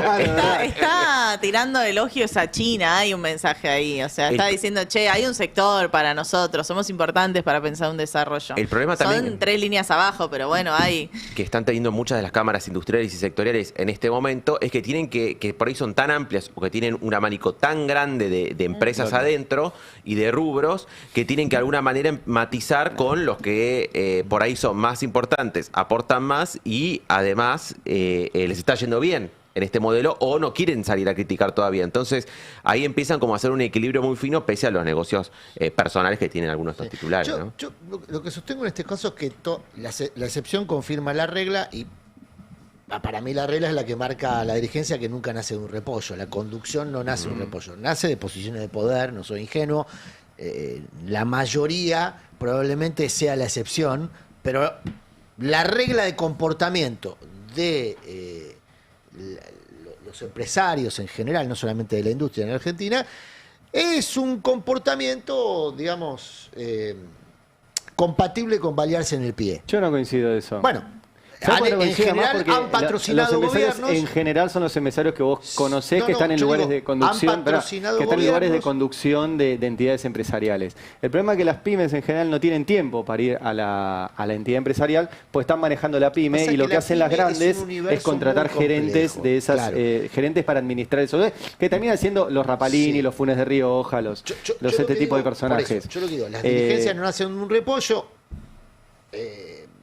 de algún lugar surgen, y después, cuando hablamos en términos de comportamiento, si querés, hasta de ideología, a mi modo de ver, si uno ve qué cosas han acompañado en general, no las pymes, no hablo específicamente de las pymes, Es que es hablo el del gran empresariado tema. como cultura empresarial. Pero es que no hay una sola, Adrián. No, es no, como que hay dijeras una- que hay una sola hay una cultura cul- de periodistas. No, hay una cultura empresarial La Academia Nacional de mayoritaria. Periodismo la preside Joaquín Morales Solá. ¿Vos te representa?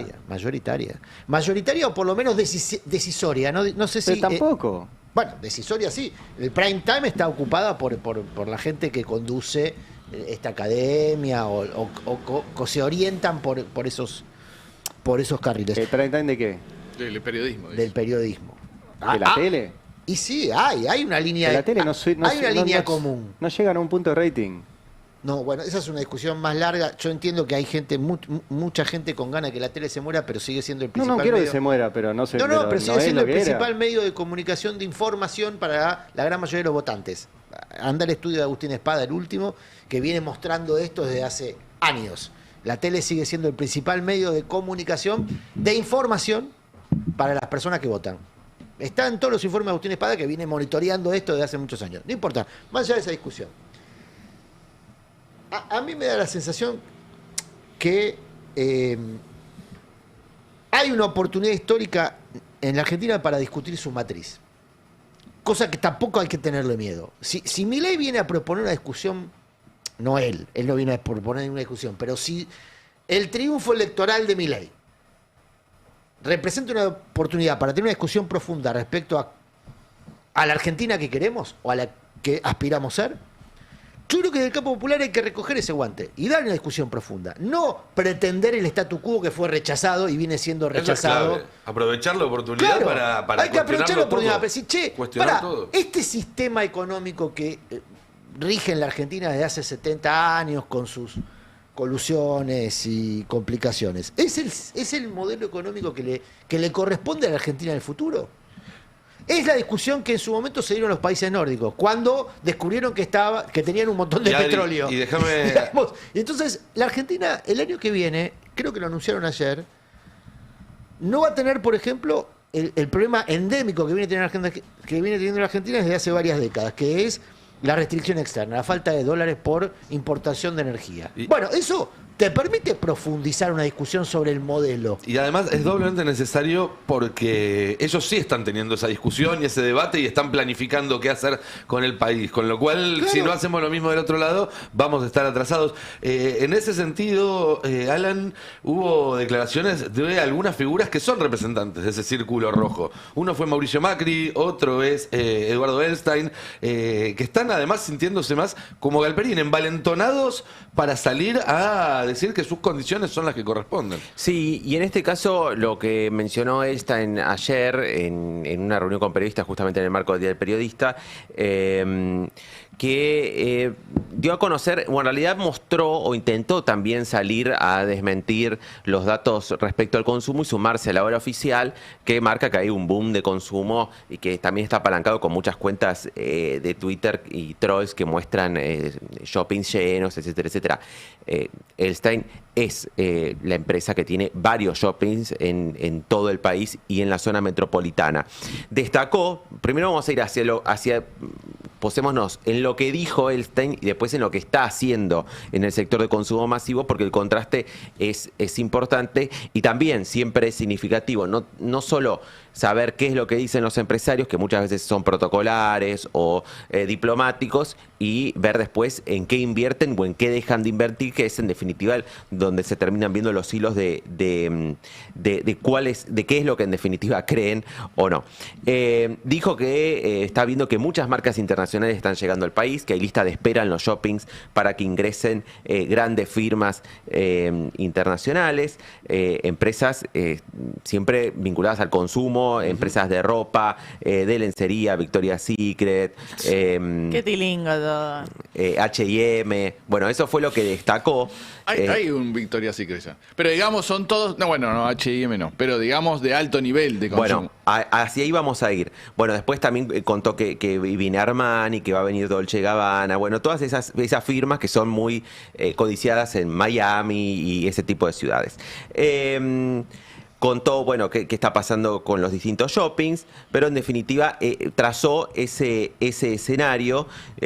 Dijo que en tickets no ha habido tanta caída como en la facturación general. La facturación tiene que ver con los precios, dijo respecto a lo que está ocurriendo con el consumo. Cuando el consumidor cree que la plata se derrite, la gasta más rápido. Cuando ve que los precios van bajando, espera y va comprando en la mejor condición que tiene. Es decir, las bajas en ventas es porque ahora el consumidor está esperando para comprar, para gastar, no porque le quema la plata. Pero no era, Caputo había dicho que era porque estaban comprándose autos y casas, ¿no? También. Sí. O sea, están esperando para gastar y mientras tanto van tirando unas moneditas en autos y casas. Sí. Los adorni de la vida. Sí, Claro, totalmente. exactamente.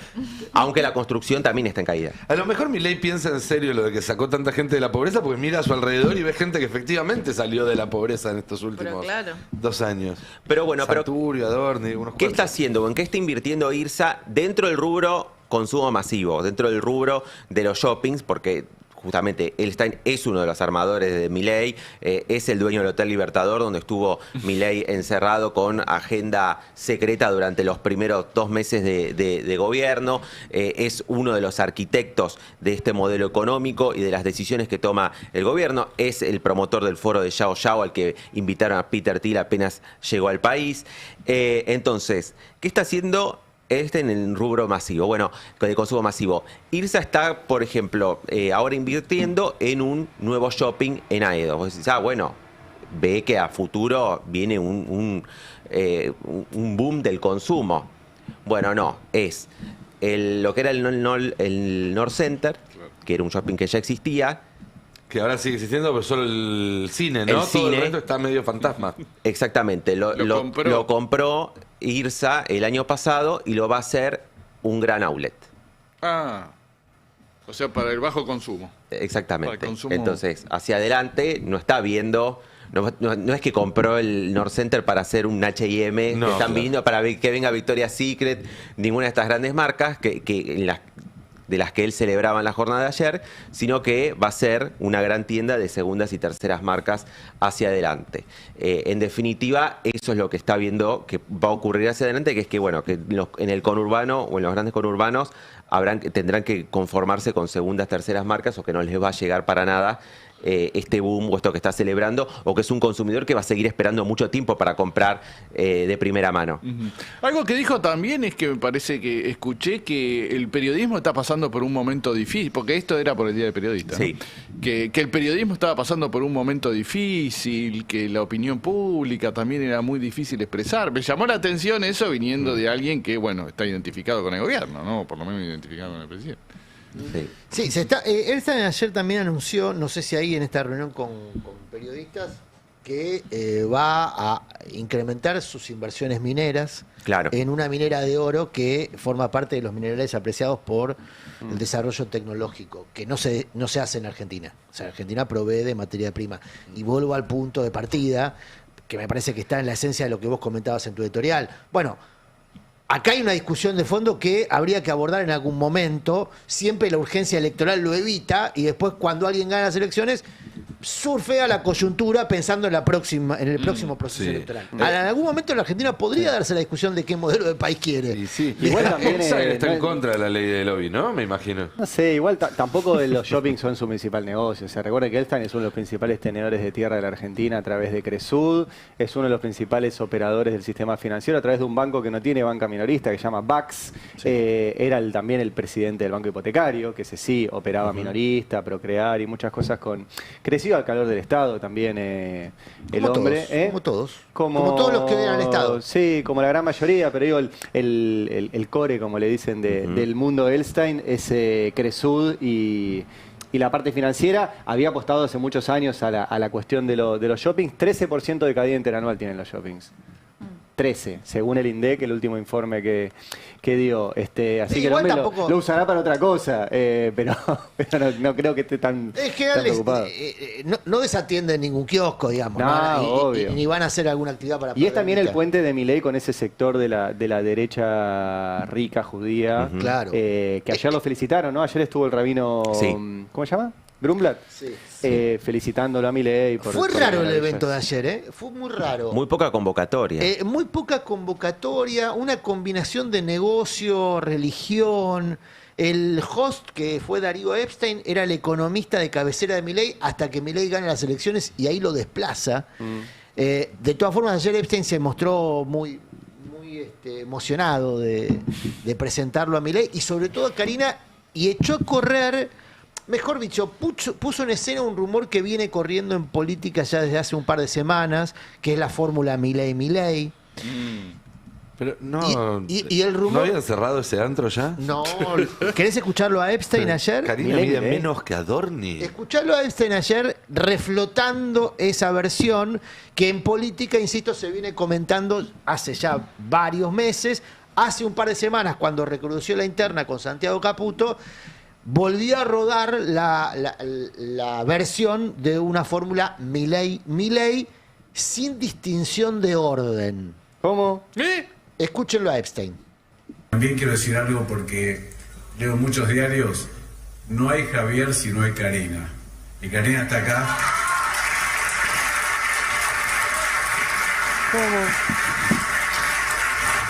No hay Javier si no hay Karina. Cuando Javier hablábamos, me decía, tenés que hablar con Karina. O sea, ojo, fiscales, que acá puede haber una Karina, confesión ella ponía de toda su choreo. mejor voluntad, hacía un lugar en su agenda, nos llevaba, nos traía y lo hacía. Y así trabajaron muchos años. Y lo que están viendo hoy no es una casualidad. Bueno, Son un hasta acá. equipo. El tenés que hablar O sea, con Karina no es compatible con lo que ya muchos testificaron respecto al método de financiamiento patrimonial de los hermanos Milei. Que Karina era efectivamente quien no solamente manejaba la agenda, sino también el portafolio. Sí, ¿no? lo dijo el propio Milei alguna vez, los números los lleva Karina. Lo lleva Karina. Me parece que Epstein quizás se refería a eso, pero con la idea de no hay Javier sin Karina, se retoma un eslogan de campaña que en algún momento llegó encarpetado, en carpeta, al propio Milei. Ahora, La idea Adri, de jugar con perdón de la comparación, con el esquema Kirchner. Néstor Cristina. o sea, que sea Karina Los para 12 evitar años. la reelección. ¿Se acuerdan que en su el límite momento de se la hablaba reelección? del Sí. plan Néstor Cristina, 12 años Sí, Sí, y porque ir sucediéndose? alternándose te quita el límite de Le las dos llevaron en mandatos. su momento, se lo llevó un consultor. Ahora, eso a era Javier. cuando Karina todavía en algunas encuestas medía un poco mejor porque no la conocían tanto. Yo esto lo leo más en términos de sobreactuar un alineamiento en el Sí. marco de la interna vigente que de una propuesta electoral. Me sorprende mucho igual, ¿eh? A mí no, insisto, porque en las últimas 2 semanas lo escuché de muchas personas, esta idea de que Javier está pensando, la frase es, Javier está pensando en una fórmula Milei. Ojalá. Así, Bueno, así te lo digo, ojalá. sin distinguir por ahora posiciones en la fórmula. Sería pedir de la oposición. Es cierto que no tiene una vice, porque lo de Patricia Burri está claro que eso no va a caminar. Y a hoy no hay una compañía de fórmula. No, y si Milei pretende ir con Javier Milei pretende ir como candidato a presidente, está claro que como Pato Rengo va a necesitar a alguien que por lo menos no le conspire. De mínima. Sí, claro.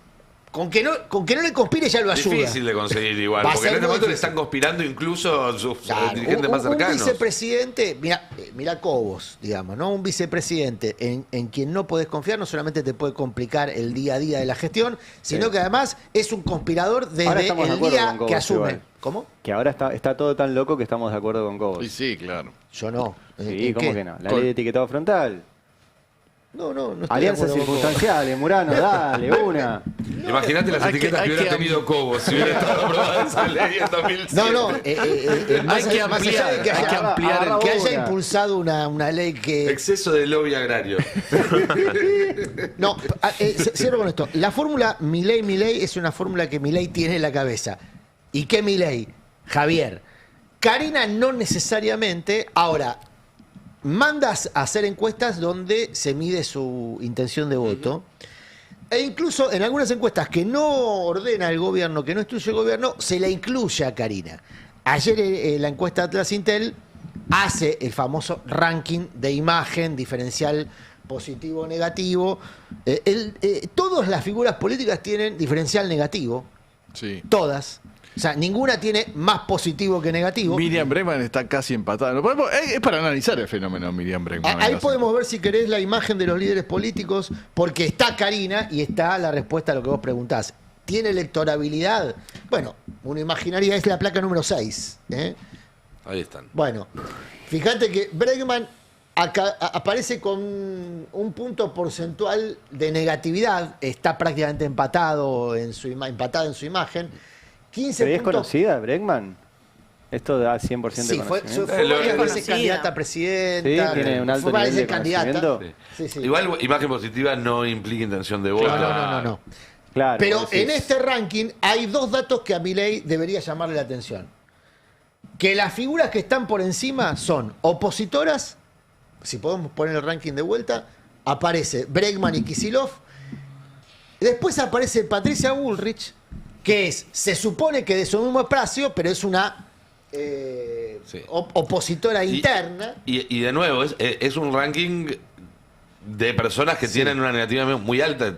Bullrich está tercera con menos 19. Bueno, pero otra vez, Cristina, en otra encuesta, como marcábamos el viernes pasado, tiene mejor diferencial que Milei. Sí, Otra vez. sí.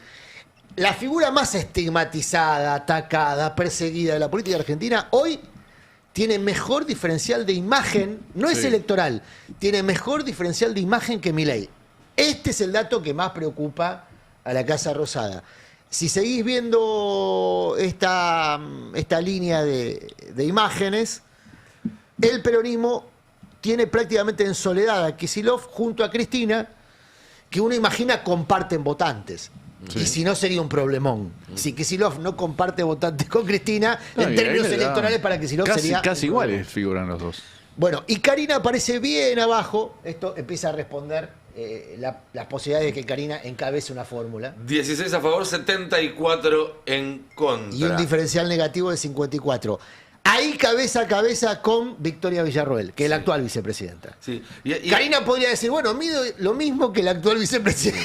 Y un dato más, que para mí no es menor, que es que los únicos dos dirigentes que se ven ahí, o tres dirigentes que se ven, que están por debajo de Karina Milei y de Victoria Villarroel, es que Arreti, Larreta, y creo que aparece Alberto Fernández, son moderados, o Claro. del centro, o de los que Sí. buscan racionalidad. Es decir, obviamente esa virtud que el Círculo Rojo permanentemente trata de promover, no es bienvenida por la sociedad. No. No están buscando Lo de la Larreta. avenida del medio, no ¿Qué están hizo la vendidos- reta Lo de para Larreta tener ya es bullying para mí, 78%? lo de Larreta es bullying, ¿Qué hizo la reta para dar un Justamente es lo que se debe 78%? preguntar a él todo el tiempo. No, a ver, de la reta piensan mal la mayor parte de quienes son soy opositores Sí. y muchísimos que hoy son oficialistas, ni chicha ni limonada. Bueno, claro. Pasa eso.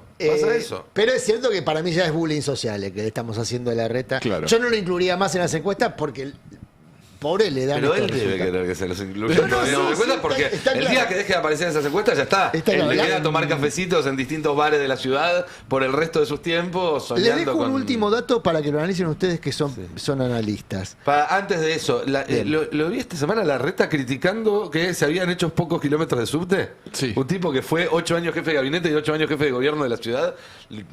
Eso también explica, Sí, sí, ¿no? está También, claro, ¿no? está claro. Te toman por sí, boludo, sí, el como dijo Metrobús. alguien alguna vez. Sí, tal cual. El último dato que les dejo de la encuesta de Atlas Intel, muy vista en la política, por eso es interesante observarla, es la de la evaluación del gobierno, la placa 3, porque acá sí hay votos. A diferencia de la imagen, a diferencia de la percepción que se tenga o de la aprobación que se tenga del personaje, la aprobación del gobierno, de un gobierno que pretende reelegir, es fundamental para ver su electorabilidad. Si hay un dato que ven los fondos de inversión o los inversores, es la electorabilidad a partir de el desempeño del gobierno y la evaluación del desempeño del gobierno. ¿Por qué? Porque en un proceso electoral se vota a favor o en contra. Sí. Y si el gobierno va a reelegir, a favor o en contra del gobierno. Bueno, el desempeño es evaluado como muy malo por el 55,4% del electorado. Como bien titula hoy Fernando Siveira en El Destape, este dato lo deja fuera del balotaje, de un triunfo en balotaje. Si todos Porque- los que piensan que el gobierno fue malo que el no lo gobierno es votan, malo, claro, porque en el balotaje- pero ahí es donde entra mucho en juego que aparece enfrente. Tal cual. Y que entra en el balotaje, por eso también el intento del Círculo Rojo de generar una Claro. tercera fuerza que ingrese al balotaje y que se termine No, quedando y que, con la y que presidencia. eventualmente podría dejarlo en posibilidad de ganar en primera vuelta. ¿Por qué? Porque no está lejos de ganar en primera vuelta si uno toma en cuenta los que miden un buen desempeño del gobierno. Hoy un buen desempeño del gobierno es de 34,6, pero el regular, que es el porcentaje en disputa, podría hacer llegar a Milei al 40%, y si se divide el voto opositor en primera vuelta, que es la pretensión del Círculo Rojo, que haya un peronismo, dos peronismos, tres peronismos, cuatro. Por eso cuando hablan, no quiero hacer mención de ninguna figura política en particular, pero cuando uno ve el énfasis que le están poniendo, por ejemplo, a dividir el voto peronista, los Moreno, Pichetto y compañía, se ve la mano esponsoreada de eso. Hay sectores de muchísimo poder económico detrás de esa campaña de los Moreno, los Pichetto, para dividir el voto. De hecho, creo que Moreno ayer directamente dijo, vayamos el peronismo por un lado y Sí, el sí, están progresismo diciendo por que- otro, claro, sí, sí, ya sí. decididamente a dividir el voto para favorecer a Milei. O sea, esa campaña Esa de Moreno y estrategia. compañía busca favorecer a Milei. Yo tengo O para a mí quien que sea es- el candidato del Círculo Rojo Unificado. o a Bullrich, claro. Así es. Esponsoreado por quienes quieren que gane Bullrich o alguien que no sea ni Moreno ni Pichetto, digamos. No persiguen ganar la elección, sino complicar ¿Tiene que... algún tipo de influencia? Perdón. ¿Tiene Sí. algún tipo de influencia? Y bueno, si arma una amalgama de candidatos peronistas que disputen con otros candidatos peronistas, la pretensión de este espacio no es ganar la elección, es No, por evitar eso. que el peronismo la gane. Tienen por eso Digamos. repito la pregunta. Y sí, Moreno. y sí, sacan que nunca 5, pasó 6, una 7 paso. puntos. Sí. No, 5 o 7 puntos no. Él no. Sacó menos de 1,5. Él no, Nunca pasa nada. Pichetto nunca ganó una elección. nunca ganó una elección, Correcto. pero ni cerca, no existe. Nunca. ¿Quién más? Y hay que ver qué candidato eligen. ¿Quién? Y que no sé, No sé, Uñac ¿qué es hay? el único que está dando vuelta, Ponele ¿no? que le den soporte a Uñac. Ponele que le den soporte a un... Uñac, a un- Chicos, Uñac, si Axel mide bien y Si lo saca el llama y cien- le dice, ¿vas a ser mi ministro de minería? Uñac se baja en Pero, 30 segundos, Pero, en si- 5 Pero además, segundos. si Uñac saca el 100% de los votos en San Juan, Sí. no llega a pasar las pasos a nivel nacional. ¿Sabes O sea, quién ¿cómo- pensó parecido? ¿Cómo- Che, si Bueno, lo sponsoreamos otras a provincias. Milei, le dividimos el voto a Bullrich y ganamos nosotros. Alguien pensó así, ¿eh? Sí. Y terminó ganando Milei. Sí. Pero Milei medía. Cuando empezó la campaña de sponsoreo a Un Milei, poquito no- más que Uñac, sí. Sí, Era no. conocido, salía todas las noches Pero en no, prime está bien, era time. conocido. Sí, era No es lo conocido, mismo. tenía conocido. índice de No es lo conocimiento. mismo. Era conocido, venía de salir cola en la ciudad de Buenos Aires. ¿eh? No lo veo Uñac gritando. Metió 2 en la- diputados nacionales, ¿eh?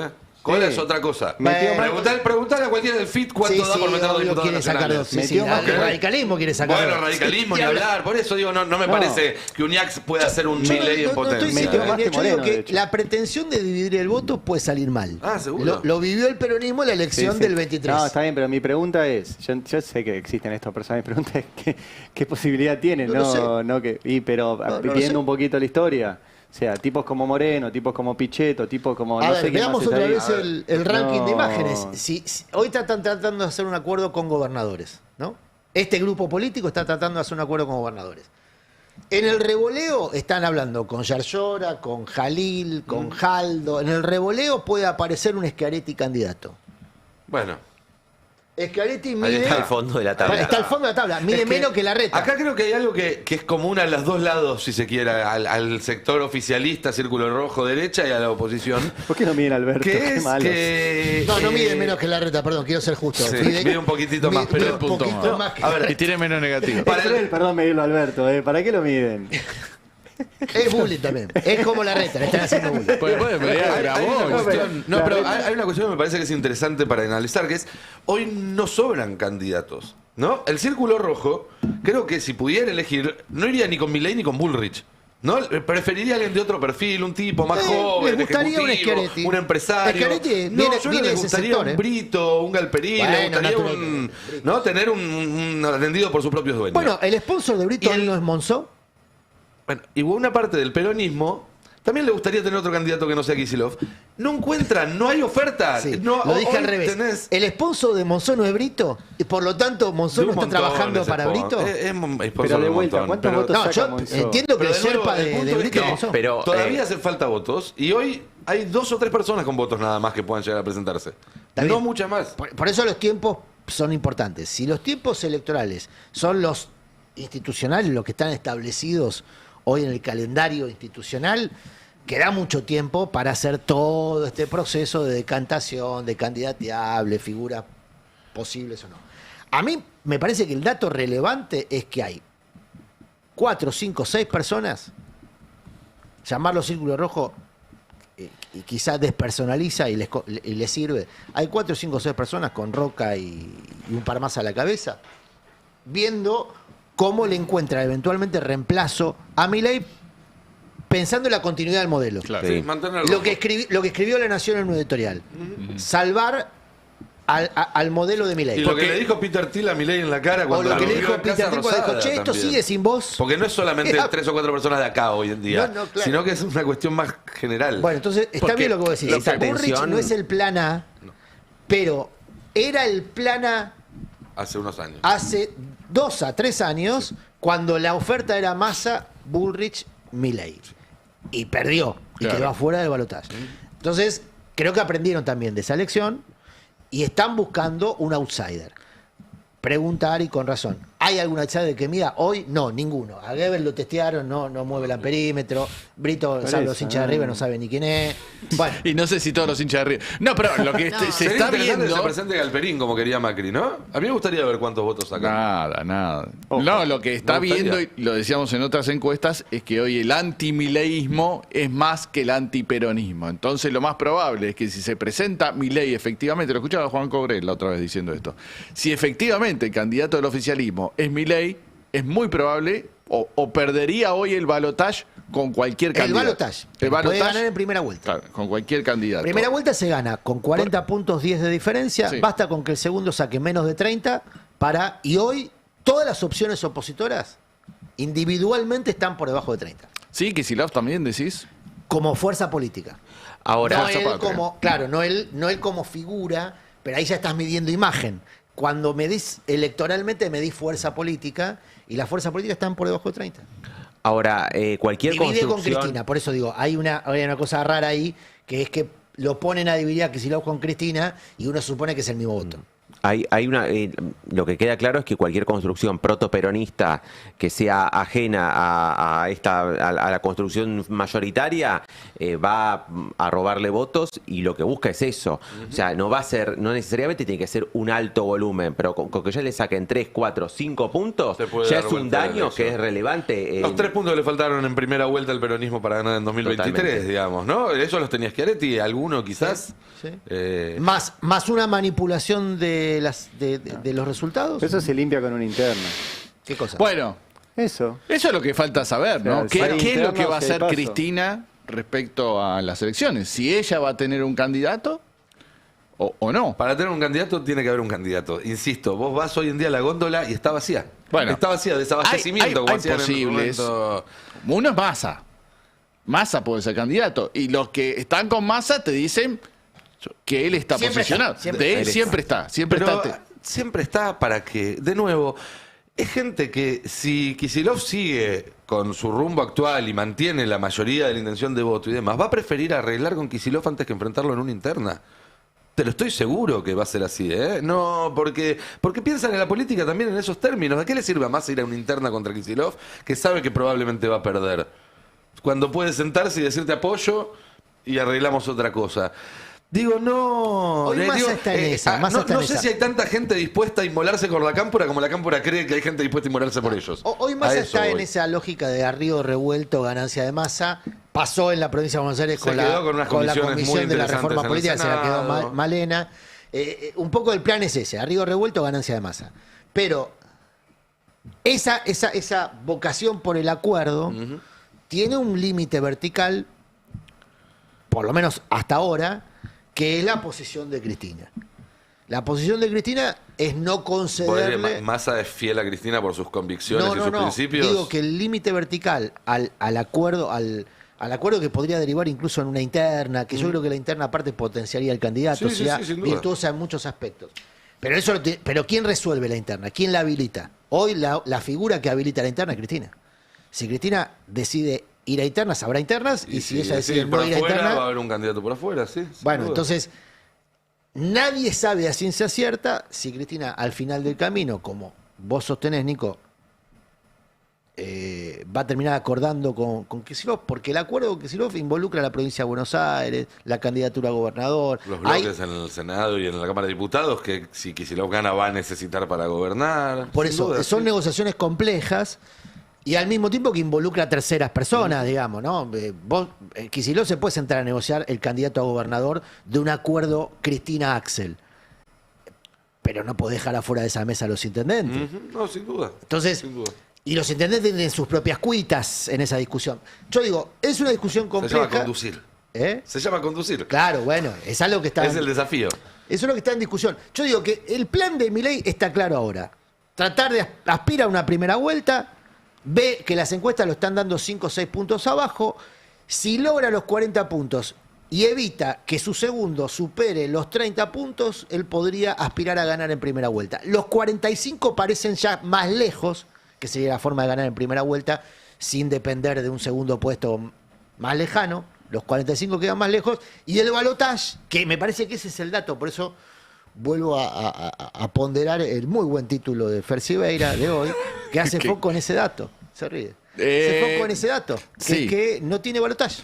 Milei no tiene balotaje. Lo que sí es cierto de lo que estamos discutiendo, que el único que está trabajando en el armado de una estructura y de una candidatura es Kicillof. Así es.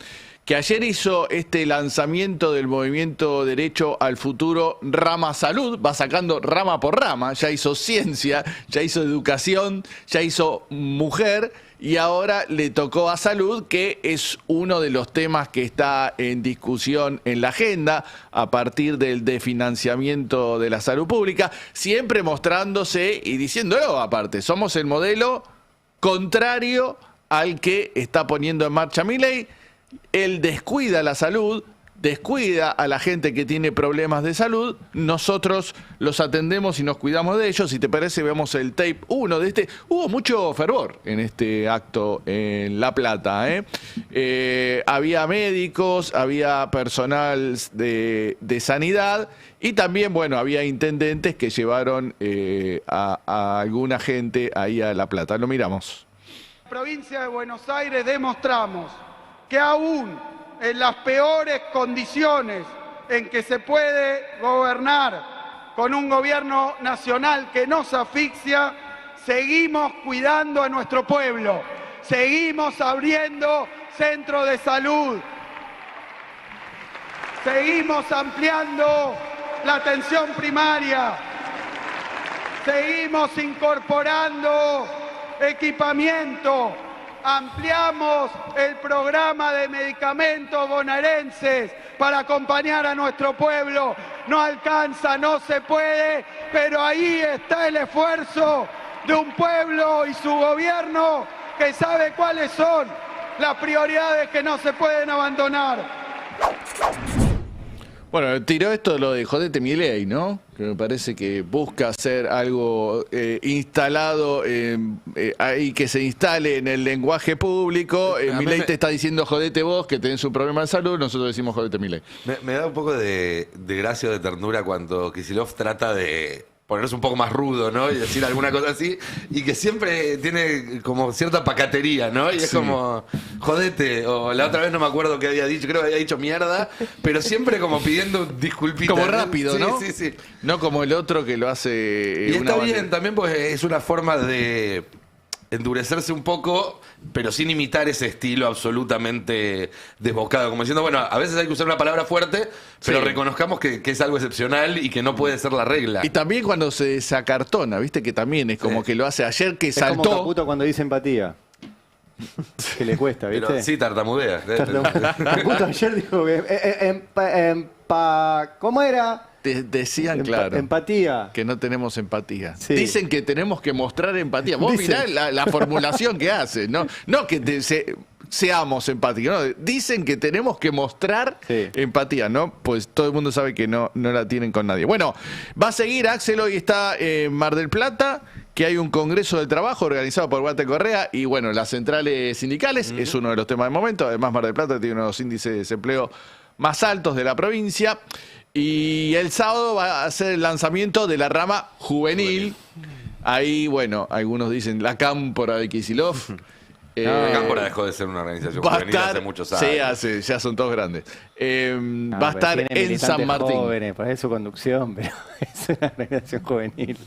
No, bueno, No pero sea tiene malo. otro, la Cámpora tiene otro rol. No lo digo como algo malo ni como una chicana. Dejó de verdad, ser verdad, una organización tiene- juvenil para pasar a ser una organización importante dentro de un esquema que va más allá de la juventud. Digo, se sumó Teresa García, la Cámpora, se sumó gente.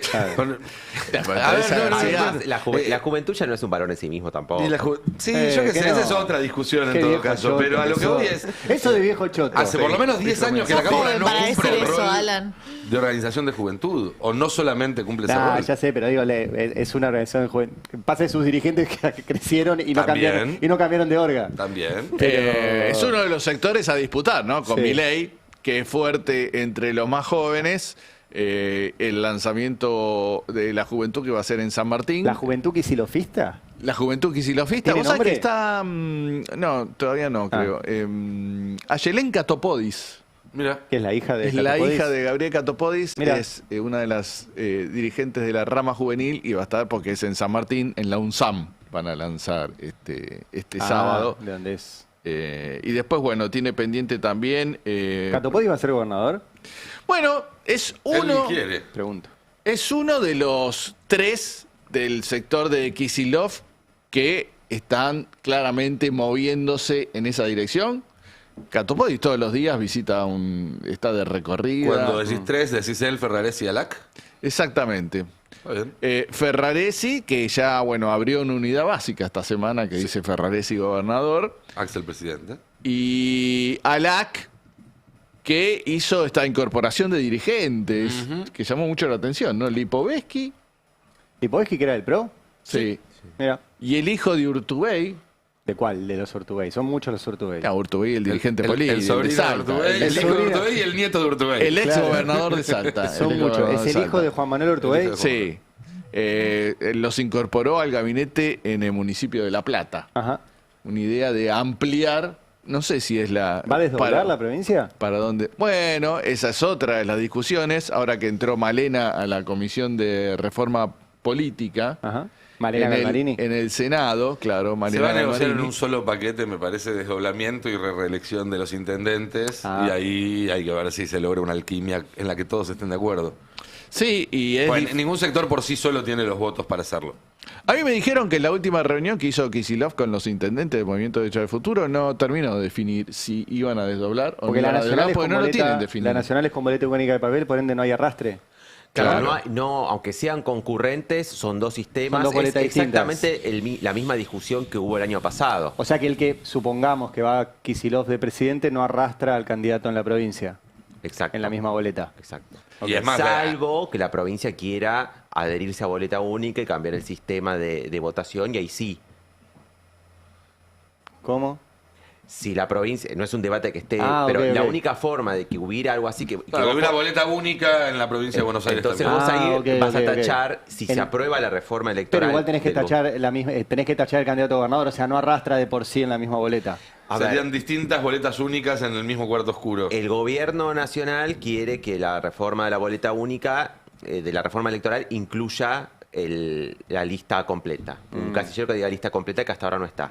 Ok. Justamente para eso. Así como hasta ahora tendrían que ser 2 boletas únicas, digamos, vos entrás al cuarto oscuro con 2 hojas y tenés que marcar Aparte son presidente en póster, una y diputados nacionales y en la otra gobernador, intendentes, concejales, etcétera. Sí, Qué gana de arreglar algo que no estaba roto, ¿no? Así es. Total.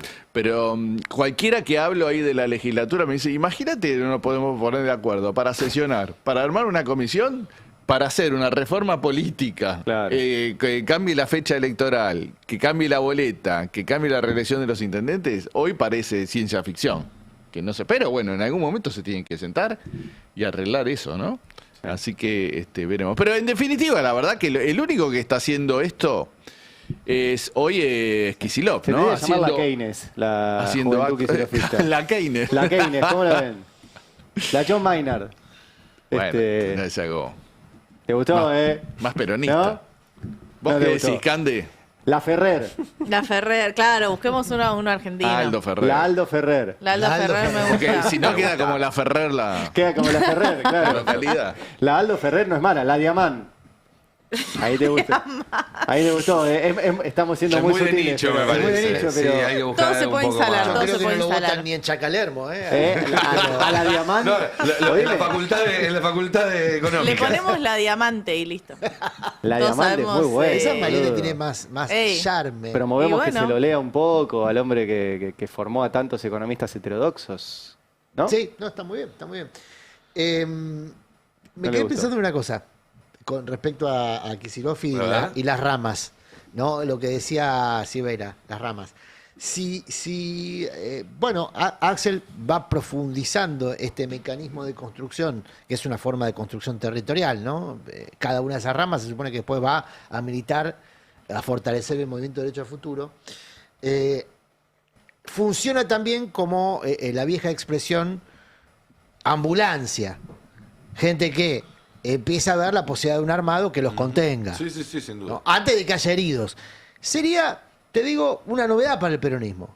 Que la ambulancia recoja personas sanas. No sé si sanas o en todo caso personas que vienen con dolencias crónicas. O Yo con diría, dolencias más que crónicas. heridos de golpe, gente que viene con dolencias Pero bueno, lo crónicas. mismo, no está bien, digamos, tiene que haber una renovación también en la propuesta de nombres, no solamente en la Sí, propuesta claro, sin duda, política. sin duda. No hay que tenerle miedo a eso. Yo creo que yo percibo que hay como una aversión a aquello que discuta el statu quo, ¿no? Como que hay que proteger un statu quo que claramente no dio respuesta, no solamente que ha perdido elecciones, que claramente no dio respuesta a lo que se supone que es la razón de ser de un dirigente del campo popular, que es mejorar la vida de las personas. Claro. Bueno, si el statu quo no dio respuesta y la gente se expresó de esa manera, rechazando el statu quo con un loco, bueno, digamos, quizás lo que votó la gente no fue este programa económico. Tengo para mí que no votó este programa. No votó este programa Votó a un económico. loco, a alguien que prometía Sí, claro. salir del statu quo. Por Absolutamente. eso a mí me generan dudas, porque yo veo el armado de Kicillof como demasiado tradicional. Buscando armar una estructura partidaria con la CGT, con la CTA, las organizaciones sociales, haciendo actos tradicionales. Hay que ver Y si, yo es, tengo si es dudas el de carácter si es- de fondo o si es una etapa. Consolidar lo tradicional antes de pegar un salto hacia un territorio más inexplorado y hacerlo con un sustento un poco más ancho, más amplio. Es una pregunta que me hago. Puede ser, puede habrá ser. ¿Qué foto habrá le que suma ver. votos a Kicillof? Yo creo que ya las fotos no suman votos. Por Sí, eso, no, las pero es una fotos- pregunta que tengo. ¿Qué foto? Porque en general uno busca la foto. ¿Qué foto le suma? La contestamos el lunes, porque si no, ¿Nos después me vamos? retan a mí. Ok. Son 11:53 y nos tenemos que ir yendo porque Nos se quedamos vienen pensando. verdades afiladas. Lo contesta Murano. ¿A qué no saben de qué vamos a hablar? ¿A qué no No. sabemos? De los ricos. No, pero además vamos a tener una conexión muy está mal interesante igual, con Bolivia. Vamos a Bien. Los vamos a fachorros. charlar, ¿eh? Los fachorros. Los fachorros. No, pero con Bolivia no. En Bolivia vamos a hablar con uno de la nueva camada de intelectuales recomendados recomendados por García Linera para tratar de entender este tiempo de Bolivia. Qué bueno. Que es un pensador indígena muy, muy interesante, así que vamos a dedicar el viernes a pensar un poquito. Si Quédense entonces a escuchar, a ver Verdades Afiladas y luego también el resto de la continuidad del Destape con Maldita Suerte, con Palo y Zanahoria. Después viene Jera de Lisi con Fin. Después viene Nora Bar. El pase del Destape de qué? El pase de la tarde que Los viernes no. Vaguean. Los viernes no. Laburen, Los viejo. viernes no. Laburen, viejo. Que tengan un excelente la fin de inequidad no semana. es solo tributaria, ¿eh? Qué La feo. inequidad en la Argentina es total. Hicimos el pase hicimos la Lo dice bañada, que se va de todo. vacaciones y tenemos que Volvió venir ahora de nosotros a vacaciones. cubrirte a las 4 de la mañana. Sillazo. Gente, pasen un lindo fin de semana. El lunes a las 10 va a estar acá Roberto Navarro. Quédense en el Destape y bueno, como siempre, que tengan un excelente fin de semana. Chau, chau. No te quedes con los titulares. Busca la verdad. El Destape 1070. Radio